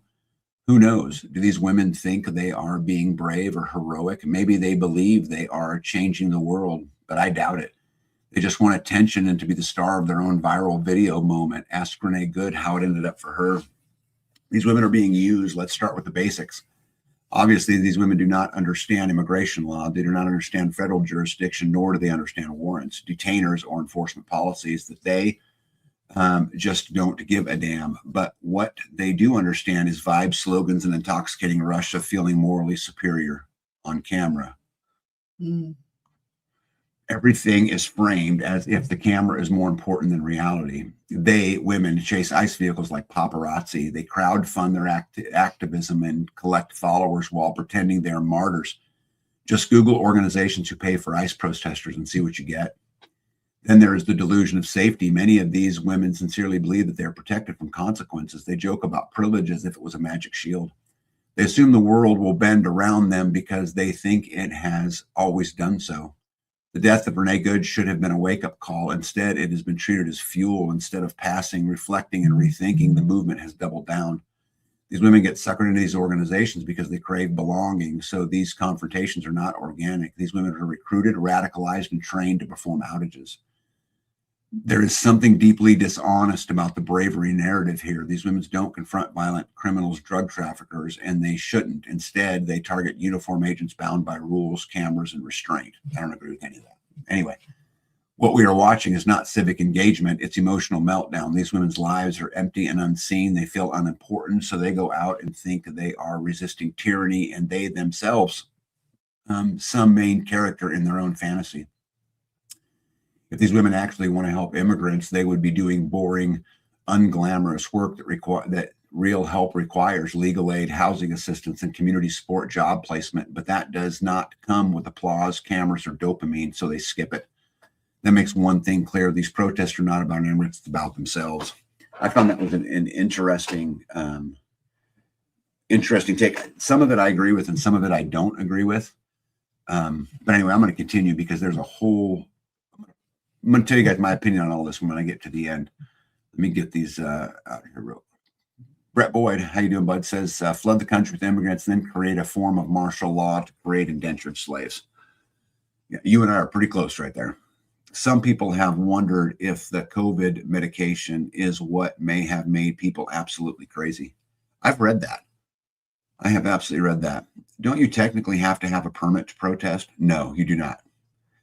And it's legal or not a protest when you're blocking roads. Now, obstruction is a whole nother thing, right? And that would be illegal. But you absolutely have the right in the First Amendment to assemble. So these people would be involved in illegal activity in obstruction for blocking the road. Yeah, the Truman Show and MK Ultra look real now. Yeah, you know what? I watched the Truman Show, Carrie, the other day just to make me feel better about the way I feel. It did make me feel better. Yeah. Yeah, Jamie says people have turned retard since the jab in several ways. I did not consider in building this, the COVID aspect in this when I was building this. Freudian reasoning, perhaps looking for a purpose, looking for a larger perceived good, maybe. Just in, kamikaze Karens are being ordered to die or to dismantle white supremacy. In order to dismantle white supremacy, we have to be willing to lose the benefits of whiteness. Means they kill us too. The media is drooling over what they call the resistance moms. You're going to hear more and more of this. Yep, the minivan moms are out. Right, it's going to be pretty hard to be mad at them, and America will get very upset if there's violence against the minivan moms. Calvary is here to save us, and she's driving a minivan. Minneapolis Mayor Jacob Frey is pushing for a civil war. We're in a position right now where we have residents that are asking police officers to fight ICE agents in the street to stand by their neighbors. Look at the police chief's face. As soon as he said it, he better think long and hard about what he does next. Governor Tim Walz calls for a military uprising against Trump. We have a governor of a state calling for the military to stand up against Trump. Oh my goodness. Right? Facing imminent indictment for $24 billion in fraud in Minnesota, is now threatening to call out the National Guard to directly fight ICE against carrying out their constitutional duty. This is a really interesting thing. And so I don't know if you guys know this, which is obviously why I put it in the live tonight.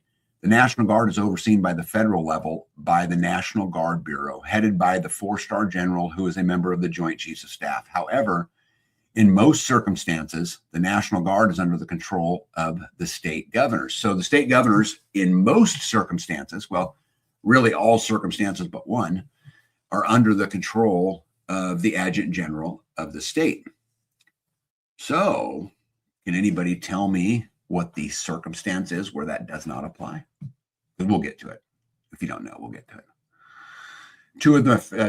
Pierce Morgan's put out a post that I thought was interesting. He said 2 of the first responses to the Renee Good tweet, one accusing her of attempting murder and the other accusing ICE officer of murdering her, says it all about instant politicizing of everything that now happens in America. This corrodes every society. The two tweets were Keith, the German Texan, says, the lack of humanity I see for the officer who had to do this is just as repulsive. He went out to do his job and she attempted to murder him.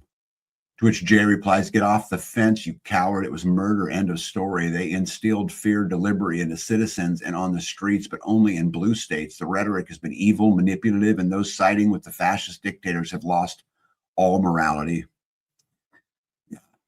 Jon Stewart goes on to say, I can't see that. Goes on to say that talking about the disconnect between Trump excusing the January 6th protesters, but then condemning Renee Good. Now, I don't really find a comparison there because I do believe she ran into him with the car. I watched many videos. I tried to see it from every single angle, and he was assaulted with the car, but there's still more to the story. I'm going to prove it to you guys. Charlie Kirk got shot while peacefully exercising his free speech rights. The left celebrated and called for more political violence. Women attempts to illegally run over an ICE agent. I don't believe she was trying to run him over when I think the Charlie Kirk was intentional, right? I don't think she set out to run him over. Anyway, women attempts to illegally run over an ICE agent with a car and get shot. The left screams and protest. This is who they are. Never forget. Yep, you're very close, Jules. Very, very, very, very close. Like I said, Jason Bassler said this, and I thought, I'm going to speed up because we're at an hour 30. Said, I loved this quote. He said, "Look, guys, this is really, really simple. Just comply and you won't get hurt." Have you guys ever heard anybody say that? Mm-hmm. Right? So just comply and you won't get hurt. When they say to get out of your car, get out of your car. When they say turn in your guns, turn them in. When they say to get in the boxcar, you get in the effing boxcar. Why is this so hard to understand? Yeah. And I think this makes the point, right? Is that I understand that being able to ask every citizen for identification would make the job easier. I totally get it. But it violates our rights. We can't do anything that does that, even if it makes it harder. And so I think this post about just comply and you won't get hurt. Just comply and turn your guns in. Just comply and get in the boxcar is absolutely right. Former angry blue-haired feminist breaks down why she now believes feminism is a scam. Before women had the right to vote, most were stay-at-home wives, which meant they weren't working jobs and couldn't be taxed. Our overlords didn't like that. Rockefeller started funding feminist campaigns in the media, which is fact. You guys can look this up, right? And as a consequence of the movement, women started entering the workforce and leaving the home. Children would then be separated from their parents and sent to the Rockefeller-funded schools of indoctrination by the state. If you send your kids to Rome, don't be surprised when they come back Romans, right? G-Dog says, but Charlie was white, well, Renee was a lesbian and he wasn't. Yeah, and she didn't try to run him over, but was belligerently defying the law. Brett, I could not agree more. And again, if you guys are going to add, I'll state my position right here on that part of it. There was no excuse for her running her car into him, period. Was an absolute crime. Did the crime deserve for her to lose her life? We'll get to that. But I am not arguing at all. There was a crime that was committed. And I think anybody who were educated enough to watch every video from every angle, I don't see how you would come to a different conclusion than that. Because I watched them all. You know, I was looking for a reason to blame the state. Yes, you were. I'm that way. I don't trust them at least. And in fact, I will tell you that my disdain for the state gets worse and worse all the time. Yes. However, I can testify to that. I also believe in rule of law. And because I believe there has to be some rule of law, let me take it even a step back. Let's get back behind rule of law. Without the credible threat of violence, we can never have peace. And I know that will rub some people the wrong way. Mm-hmm. The reason that is because you have humans involved. And there is such a thing as good and evil. It's just the way it is. But again, there's more to the story. So I decided to do a little bit of digging. So what does the actual rules for the Department of Homeland Security say in this particular situation? Okay. And this is actually from their stuff. Okay. While ICE policing generally prohibits agents from intentionally placing themselves in the path of a moving vehicle, the specific wording is found in broader Department of Homeland Security and Customs and Border Patrol guidelines stating, and I quote, officers should not place themselves in the path of a moving vehicle or use their body to block a vehicle's path. This is their guidelines, okay? Their guidelines. So it says in their guidelines, they should not stand in the front of a vehicle, okay? But we'll keep going. often tied to training emphasizing avoiding front approaches and reserving deadly force for imminent threats beyond just escape. DHS guideline, which is similar to ICE's, says officers and agents should not place themselves in the path of a moving vehicle or use their body to block a vehicle's path. Agents are trained to avoid approaching vehicles from the front and to use tactical L 90-degree angles to prevent injury and crossfire per senior DHS officials. Policies, including those of ICE, generally bar discharging firearms at a moving vehicle unless it's necessary to stop an imminent, grave threat, not just to prevent escape. 1 mile per hour vehicle is not imminent, grave threat. It makes this point. And then finally, stepping out of the vehicle's path is a reasonable alternative to using deadly force. All of these things happen, right? So we want to talk about Renee Good not following the rules, but in fairness, the officer himself didn't follow their own rules. Well, you don't know if he was walking. He might have been walking. I watched the video, babe. Well, she came out and then went that way. So Yeah, and he pushed his hands on the front of the hood. he was coming from the car on this side. Was Yes, he walked around? across the front. No, he walked across the front.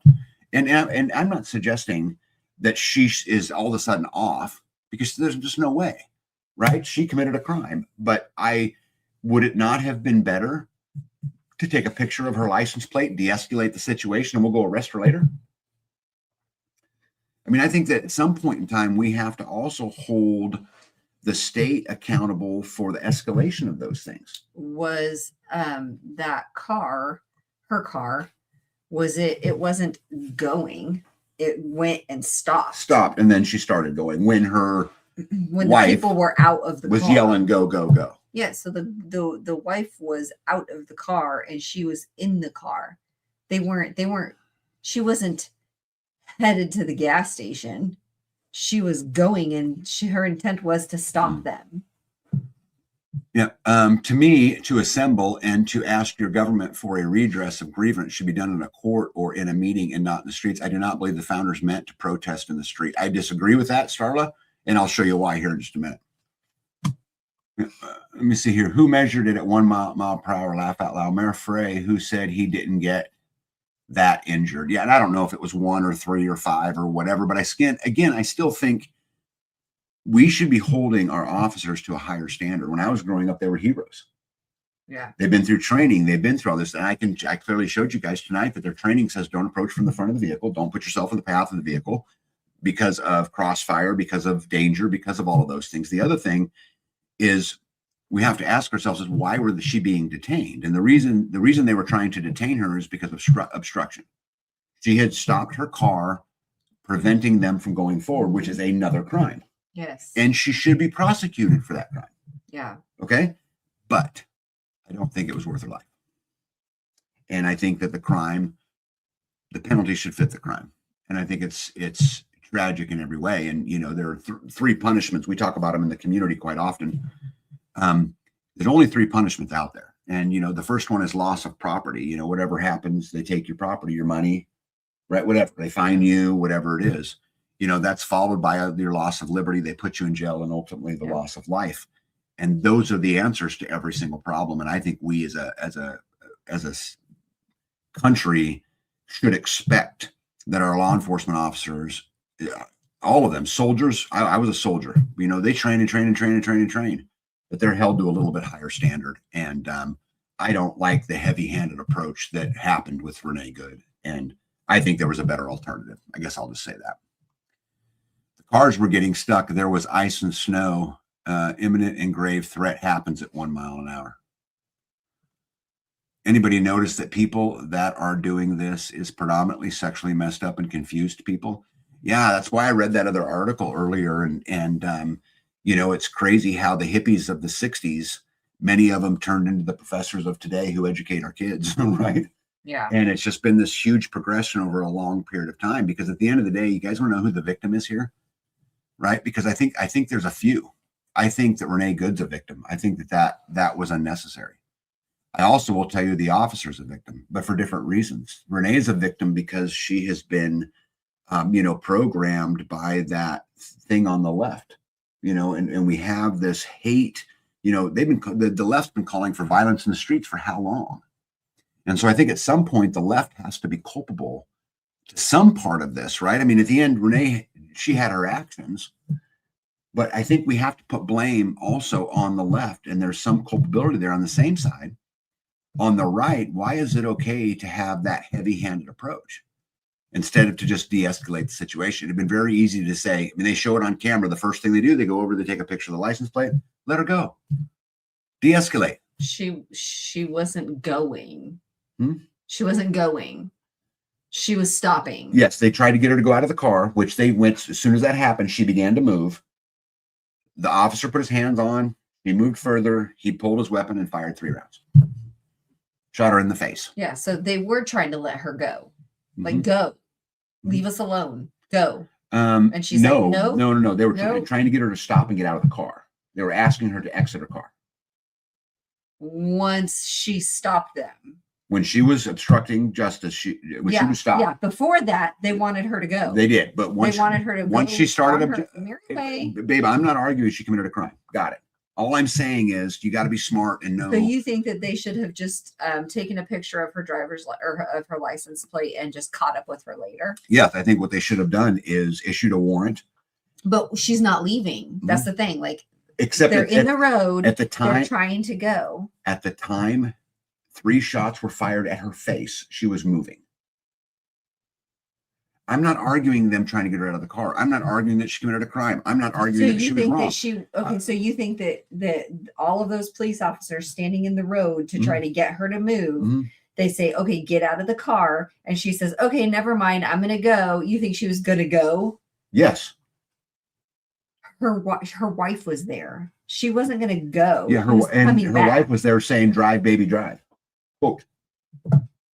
Yeah. I think she was fleeing. That's what I think. But here, let me see here. Romans Girl says, yes, what B said. She wasn't interested in leaving. She had been following them and impeding them all day. 100%. Again, I am not in any way, Romans Girl, justifying her behavior. She shouldn't have obstructed justice. She shouldn't have Right, even you're saying considered driving at some point forward. in time, she should have just been arrested and And- taken. If she was going yeah. to continuously be a problem all day long, arrest her and go about it the legal way instead of the, what did you call it? The something way. Just a minute ago. Babe, Well, I it was say a the lot of fatal words in the way. last minute, you know? Yeah. Mo says, if you let her go, they would have 1,000 Renees tomorrow. I disagree with that. I think that, again, because of the escalation, I don't think she deserved to pay with her life. I think if justice was to be served right here, she'd be sitting in a jail somewhere. That's what I think. And again, I'm not excusing it. All I'm saying is we have to be careful of that heavy-handed stuff, because it's fine now when it's a blue-haired liberal. It's fine when they're doing it to an immigrant. It's fine until the political parties change and all of a sudden they're doing it to you. Yeah, when you're doing it to you. Our rights are absolute. They are just absolute. There can't be any middle ground. G-Dog says victims on both sides brainwash people thinking they are supporting displaced, targeted people while folks are doing their jobs on the opposite side. Normally, if you follow the law, you are safe. Okay, that's interesting. G-Dog, I'm going to challenge you here. So slavery was once legal. Beating your wife was once legal. Raping your wife was once legal. Cocaine was once legal. Amphetamines was once legal. Child labor was once legal. So as long as you follow the law, you're safe. The law and right are not the same thing. Let's see here. Mario says, if she was bugging them all day, causing problems all day and obstructing justice, they have every right to handle their business now. So they have every right to shoot her in the face. This is a point I will never agree to. She should have been arrested. Not arguing. How do you cook a live frog? Turn up the heat slowly. That's what is happening in society. I agree with the immoral beliefs that is decaying society. Bible predicts this. Romans Girl says, I'm just saying that if at the last second, when she gunned the car, she was going to flee, it is because she changed her mind about whether she wanted to be there. The agents could not have known. No, they couldn't have known. Again, I don't really think that I see it through the ICE officer's eyes. I'm being assaulted, and she clearly hit him, and he has a right to defend himself. And what happened at the actual moment of the shooting, the 1 second before and the 10 seconds after, I really don't have a lot of argument with. I'm talking about the escalation and stuff that led up to it. Like, I think a lot of that could have been avoided. Gypsy agrees with Mo. Jules said they did it to the J6ers. Love Runs Rampant said either way it worked out. I think there would be a dead person. And sad, right? Division, I think. Mario says they didn't want to shoot her in the face until she drove the car to them. I'm not arguing she drove the car to them. I'm not arguing any of that. I'm arguing the escalation that led up to it. That's what I'm arguing. They did it to a ton of people under Biden already. People got arrested for January 6th that weren't even at the Capitol. Really? Following the law is consistent to that point in time. Can't look backwards, need to focus on the present or risk chaos. Well, and I think at some point in time, the law convinced Germans to lock up and kill 13 million people. Tag, have you seen every video, even the one where she motioned the officer to walk across? I have watched a lot of videos on it in an effort to be educated. And again, I went into it going, yeah, this is bullshit. She shouldn't have been killed. The fact is, I get it. I mean, he had a right to defend himself, another right we have in this country, right? And he absolutely had that right. The problem I have isn't any of that. The problem I have is simply that I don't think it's okay to be heavy-handed like that. I just don't think there's any need for it unless your life is threatened. And she clearly threatened him in the front of the car when their own training manuals tells them not to stand in front of a car. I'm probably not going to win this one, but that's just how I feel. He was, yeah. The one lady admitted to getting paid on Laura on Fox News and approach. Now that brings up a whole nother part of it. Yeah, so they were both there to get paid. Okay, so does someone They being were both there. okay? So here's the question: does somebody being paid, does that mean they don't have the same constitutional rights? That's the question for the day.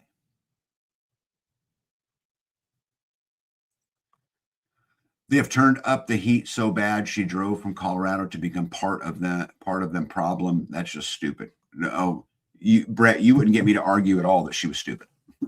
Don't put yourself in that situation is probably the best advice. I think it is gray area, and gray area goes to the police. Yes, and I think the gray area should go to the civilian, and that the police should be held to a higher standard is what I think. So they asked her to get out of the car. And so I did a little research and I said, can they even do that? Right? If they can't reasonably articulate suspicion of a crime, I don't think they could do that, but I'm wrong. So I did do some researching on it, and law enforcement officers have well-established authority to order a driver or passenger out of the vehicle during a lawful traffic stop. And the Supreme Court case, Pennsylvania versus Mimis 1977, set this precedent. So they were under full right to ask her to get out of the car, and as soon as she declined to get out of the car, she broke another law. So now we have obstruction, right? I don't know what they would call her not getting out of the car, what law that would be. Probably another obstruction, maybe. So you got two obstructions and then assault, all bad, all crimes, all should have been punished. I'm not arguing that because I do think rule of law matters. The guy that Cash replaced Bongino arrested a lady states away that wasn't at the Capitol on January 6th are involved, still in prison today. Well, it comes on both sides, and this is what worries me about all this stuff so much, is that it's all fine and dandy when it's happening to a liberal or whatever, right? Until they come for you. There were cases like the 16-year-old boy, United States Senator Arnando Bazin, who was choked nearly to death by agents. I looked him up to make sure that I wasn't getting kind of way out there on it. But no, it really happened. And he really was a citizen. And him and his dad was here undocumented and illegal. And illegal. He was here illegally. His dad he was a citizen. And they were on their way to McDonald's to get something to eat. And so the boy was a citizen? How's the boy a citizen if his dad wasn't? Oh, he was probably born here. Yeah. 16 years ago. Yeah. So they pile drive the dad, pile drive the kid, choked him, all of that kind of stuff. And again, is it okay for our elected officers to choke somebody before they even know. I mean, obviously, he didn't commit a crime. He's a citizen. You can argue whether he should be or not. That's fine. But either way, I don't think you can just go choking people, right? I just don't think that's... No, that's assault. I think that's assault. Stephen Corbett on the ICE murders of Renee Good. The message from this administration is clear. Only they determine the truth. And when their forces come to your city, obey or die. And if you die, you clearly didn't obey. This should be the alarm bell for the entire country. Guys, we have to have rule of law. And I'm not sitting here today arguing that we shouldn't have rule of law, but there's a line. And at the end of the day, they work for us. And like in, Arnaldo's particular case, to jump out, throw somebody to the ground because you suspect they're illegal, choke them, end up putting them in a hospital. There's the pictures of the hospital, is heavy-handed. And if that's what we're going to allow, if we're going to sit here as Americans and say that that's okay, that's sad to me. Alex Jones says Joe Rogan is wrong to say that ICE is America's version of the Nazi Gestapo. You don't want militarized people in the streets just roaming around, snatching people up. Are we really going to be the Gestapo, says Joe Rogan? Where's your papers? Alex Jones then calls Joe Rogan out for trying to play both sides of the political fence and characterizing the dutiful ICE agents as secret Nazi state police. The problem is, guys, this is tragic on every front. There's just not an easy answer. Yeah. This is kind of getting back to that heavy-handed stuff. Is it okay to just walk up and pepper spray a protester? Right? Is that okay? You say, well, they've been harassing them all day. So does harassing somebody justify assault? So if you harass me, do I get to assault you? We have the right to free speech, right? We have the right to these things. I'm talking about citizens here, right? Is that okay? Minnesota pepper spray. These are all people who have been sprayed in there. And of all of these pictures I looked at, it didn't look like any of the officers were being assaulted to me. Jamie says, is there a point to where people are too stupid to know they are being indoctrinated or not how to be? I have been one, apparently, Jamie. I wouldn't put myself in any of these situations, personally. Right. Dr. Happy Gas, how are you? Says they are purposely being assholes, arresting people who have the right to be here instead of going for the criminals. This is being done to create more chaos and turmoil. They want a civil war. Well, so ICE is doing that. Yeah. Do they want to just normalize military in the streets? I think it's an absolute shame. And again, I'm not saying that what's going on with the immigrants is necessarily a bad thing. I think you can't, I'll get onto that to the next slide, but rule of law matters. But rule of law also means you have the right to protest. It also means you have the right to free speech. It also means you have the right to assemble. It also means you have the right against illegal search and seizure. And it also says you can't be assaulted, right? Mo says Jesse James was choked out by the law when he was a kid for no reason. It comes back on you if it is truly unjust. I don't understand how Obama deported almost 3 times the amount of people that Trump did in his first term, and there was never this kind of coverage on it. Oh, Mike Newbar for the win. Crazy. No, the difference is back then, the local police departments were working with ICE to do the deportations. What we have now is we have blue states in this particular case, and their police fighting ICE, which is why it's all over the news. And then you've got the media, right, which is controlled, highlighting it. These I put on the picture right here 5 pictures.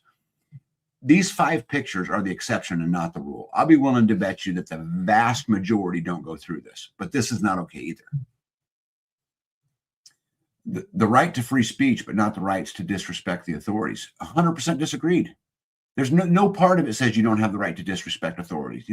Sticks and stones may break my bones, but words can never hurt me. It has been affirmed in the Supreme Court of the United States. Walking into a police or anybody else and telling them to F off is your First Amendment right. Now, I wouldn't do it. I think it's tacky and I think it shows low intelligence, but you have the absolute right, Starla, to do it. Brett Boyd says, agreed. There is overacting from the law, but a lot but if you antagonize somebody enough, they will react. Okay. Again, you can antagonize them all you want. At the end of the day, your rights are still your rights. You don't lose your rights when you do it. They have the right to antagonize you. You have the right. And you have the right to be offended by it. And I'll tell you, some of the ICE officers have become comical. I watched today. They were driving in circles around like a roundabout. The ICE agents. The ICE agents, why protesters were chasing them, and they were put on their loudspeaker the same music that comes from an ice cream truck. Like, that shit's funny. So you could look at that any way you wanted to look at it, right? Why were they chasing a car? Babe, a lot of these people are being paid, which, and again, this is now it's paid insurrection. If it's paid, if you're being paid to commit a crime, you should absolutely pay the price for committing the crime. If you're being paid to stand on the corner with a sign that says, I hate ICE, I don't see any problem with that. And I don't see why you would lose any of your rights by doing so. Let's see here. It's all out of control. One escalation is followed by another. How do you even begin to pull it back in? I have no idea. I have no idea. Gratitude to Grace. It's so hard for me to say that because it's a mess. If you want control of the population, don't use soldiers, use fear. Tell them the barbarians are at the gate and they will hand you their freedom in exchange for safety. Noam Chomsky. Man, Grateful Hearts Ranch, how are you? Says social media posts don't carry the weight they used to have. I've noticed many fake posts by foreign actors ramping up recently, question everything. This is also a great point. It's been proven that China and Russia and a lot of other places, what have they proven? It's been proven on the Google. How do you even know? Right. The Google says right. On the Google system says so. But yeah, how do you prove anything? But your point, Grateful Heart Ranch, is exactly and right on. G-Dog says Obama was a Democrat versus Republicans trying to make us safe by preventing bad actors from entering the country. Big difference. Yep, I agree. The news is a horror movie directed by the government. The purpose is not to inform you, it's to paralyze you. Hunter S. Thompson, great quote. Medi is the enemy. Media, okay? Tag for the win. If you get paid to do a crime, you should pay the price. If you get paid to do a crime, again, we have to have rule of law. I don't have no argument with that. I'm not fighting with that in any way. I'm not fighting with the officer's right to defend himself. I'm not fighting of any of those. That officer did not follow the protocol that set out for them, their original plan. I showed it to you. I pulled it up here tonight. At the same time, she broke a bunch of laws. And it's sad to me that someone had to lose their life over it. I don't, the crime, the punishment should always fit the crime. And I don't think that it's ever okay that we justify the government, whether it's ICE, whether it's Highway Patrol or the Sheriff's Department or whatever, using brutality to identify somebody. Guys, this is a dangerous, dangerous, dangerous road. And we can say all we want to say about, this and that. If it's okay for them to violate the rights of a blue-haired liberal, it's okay for them to violate your rights. The only thing that's different is 4 years and a different president. Let's see here. It does not matter what Trump or his administration do. It is wrong. It doesn't matter if their own side did or the same side. Go after the payers, not the payees. And I think that was really a lot of my point, Nitos, was that it's sad to me because there's victims. I think the culpability belongs on the right and the left, right? Because of all of the programming. But would people not think that all of this programming over all of these years wasn't going to have some repercussions? Right. Now, I'm not letting her off the hook. She absolutely should not have obstructed justice. She should have got out of the car when they instructed her to, as the law said, and she should not have hit that officer with her car. And she paid for it. She paid for it with her life. Right? Debt paid. But is there anything left for, pepper spraying people, who are just standing there holding a sign or not following your own rules? Man. Amy B says, humility and helplessness and shame over ridiculous actions are all qualities that have been lost. Starla says, at what point is it disorderly conduct when a person mouths off at a law officer? Never. Never, Starla. You have the right. The Supreme Court has been very clear on this. You have the right to free speech. And until that free speech, until you put your hands on somebody, or right? Threaten them. Until you threaten them, until you obstruct them, right? There is no law that's been broken. Dr. Happy Gas says Catherine Austin Fitz had a great point about once we are okay with martial law against others, they will turn it against us as well. And this is my point. Absolutely my point. Mario says the officer was 1 inch away from paying for it with his life, and 6 months earlier, he almost lost his life from the same type of incident. Sad. And I am not justifying her hitting him with the car. I'm not justifying from him being drugged in the accident 6 months earlier. I'm not doing any of those times. Quit walking in front of the car, buddy.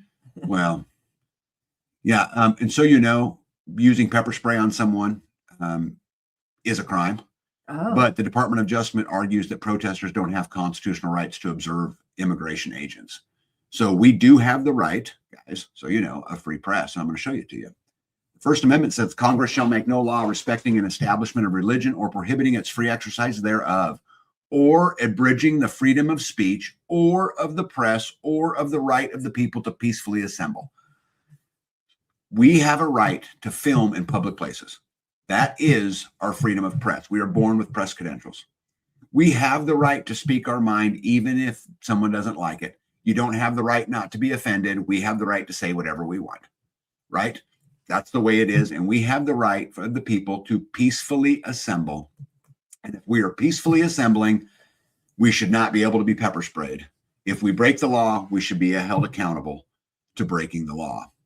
And we have the right to petition the government for a redress of our grievances, which was to an earlier point about doing it in the courts. We have that right. But guys, don't give up the right to free speech or to the press or the right to assemble. And don't justify someone losing their rights because they think different than you guys. It's been 2 hours. We're going to get out of here. I'll see you guys in a week. Thank you for a great live. Got any parting words? No. Did I say enough for tonight? Yes. All right. For those of you guys who disagree with me, and you guys who we have, listen, I love you. And thank you for the contrary. I think it's great. I think it makes us all smarter. But I'm going to stand up for rights for everybody, not just the people that think that I do. We'll see you guys. Good night. We'll see you in a week.